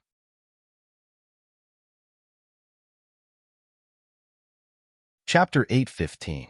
Although they left in a hurry, they still brought a lot of ammunition with them. When the second guard squad delivered the bullets to the first squad, the faces of the guards of the 2 squads were brimming with confidence again. It was as if with guns in hand, they had the power to rule the world. On the opposite side of Gao Rang, rows upon rows of rifles were ready to fire. There were even 3 machine guns of the 9th and 5th squad that were quickly set up, forming a perfect blockade. In this tense atmosphere, looking at the steel sword in his hand, Gao Rang wisely made the decision to stop moving forward. Beside the carriage, Beta Persei knelt on the ground and shouted with his unique loud voice, "Young master, Beta Persei is late. Please forgive me. Don't say any more. Let's go back to Yangjia village." A slightly weak voice sounded. Yang Qindong, who had just drawn 400 cubic centimeters of blood, was a little weak. So when he said this sentence, he gave people a sense of lack of confidence. Yang Qindong's answer was a little weak, which shocked Beta Persei, who had been following him. He wanted to open the carriage door to take a look, but he did not dare to do so without an order. He could only agree, then stood up and shouted, "Young master has ordered the entire army to retreat to Yangjia village." The carriage was driven by Yang San himself. The head of the security bureau was a little pale. Such a big assassination operation, but there was no warning beforehand. This was his dereliction of duty. Now, driving the carriage was just an expression of guilt. East Factory Manager Gao Rang has come to protect the Duke of Loyalty under the orders of the Daizong. Please see him. At this moment, Gao Rang's shout came with the wind. He knew that Yang Chendong would not believe anyone at this time, but he still had to shout out his attitude. Otherwise, Bai Ming would not be able to get away from this assassination. No one answered Gao Rang's words, only the cold wind continued to blow, and the enemy's corpses were scattered all over the ground. In this battle, 9 members of the 1st Guard Squad died and 18 were injured. The corpses of their dead comrades were naturally carried away, leaving behind the corpses of the southern Ming men of sacrifice. Although they were still far away, the smell of blood could still be smelled. It was as if to say how crazy and cruel the battle just now was. Yang San, steady yourself. As soon as the carriage exited the Yongding Gate, Yang Chendong, who was driving the carriage, heard Yang Chendong's voice. He had no choice but to slow down. Fortunately, they were already out of the capital, and Xiao Feng and his cold-edge soldiers could be seen on the sides of the road. The danger had passed, and they were finally safe. After about an hour of steady travel, the luxurious carriage finally entered the Yang clan manor. At the entrance of the manor, 2nd Madam Qiao Yin, 4th Madam Lady Xiang, 7th Sister Yang Duo, and everyone from the Yang Family Academy had already come out to welcome them. They only saw the red signal flare rise into the sky, but they didn't know what exactly happened. The carriage is here. From afar, many people heaved a sigh of relief when they saw the iconic carriage appear under the protection of the Black Knights. Since the carriage was fine, the 6th young master was probably fine as well. But there were also some sharp-eyed people who saw the 9 corpses on the horses, and their expressions turned grave. Who were these Black Knights? They were definitely the strongest force of the mercenaries, or else they wouldn't have been assigned to the 6th young master's side. But even they had lost so many people, so one could easily imagine how intense the battle had been. Yang San drove the carriage to a stop in front of the 2 madams, but before the 2 madams could say anything, Yang Chendong's voice came from within the carriage. Go to the Academy's infirmary. Oh. Yang San agreed and smiled apologetically at the 2 madams. Then, the carriage drove away. Unlike before, it wasn't just the Black Knights following them, but also a few other women. The carriage finally stopped in front of the Academy's infirmary. Yang San took the initiative to open the carriage door, revealing a very pale Yang Chendong. Yang San's eyes were filled with tears when he saw the wise and mighty 6th young master become like this, and even his green robe was already in tatters. Young master, it's our fault. We didn't foresee this in advance, well, this matter has nothing to do with you.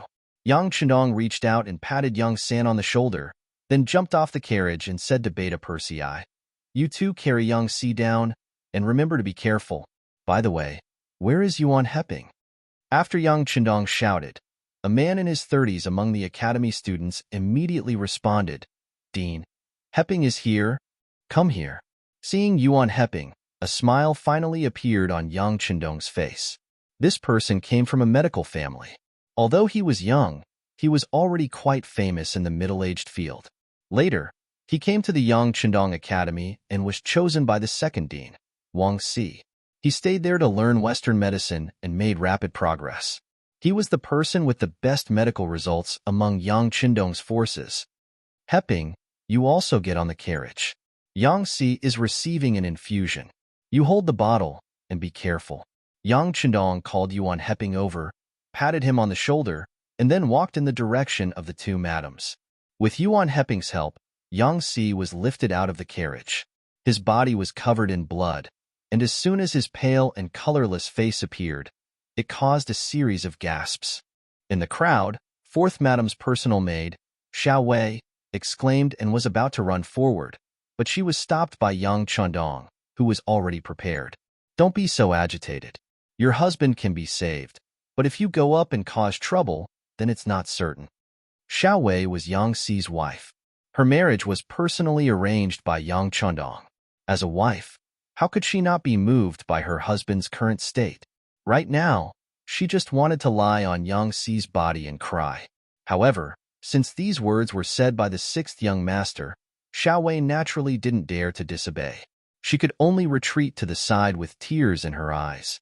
Yang Chendong signaled the fourth madam with his eyes, asking her to take care of Xiao Wei.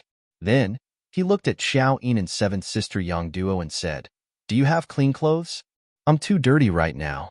I don't even have a shape. Let's go." Xiao Yin and Yang Duo took a step forward at the same time. One in each hand, pulled Yang Chendong into the inner courtyard of the Yang Manor. Along the way, there was a burst of crying.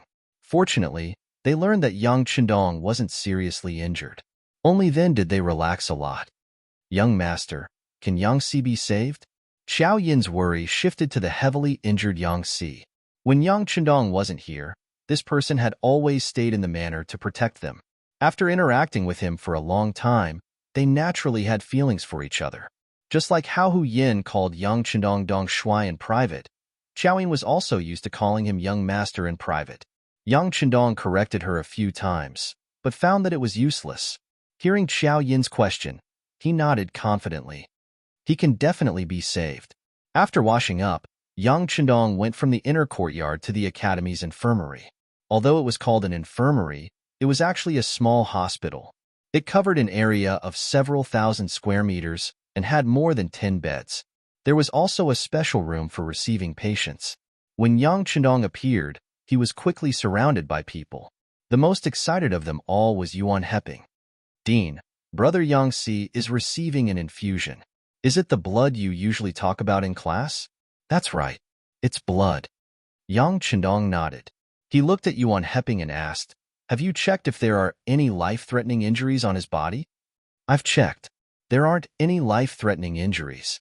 Some wounds have already stopped bleeding after applying medicine. They're in good condition. Next, he just needs to replenish enough blood. There shouldn't be any major problems," Yuan Heping said confidently.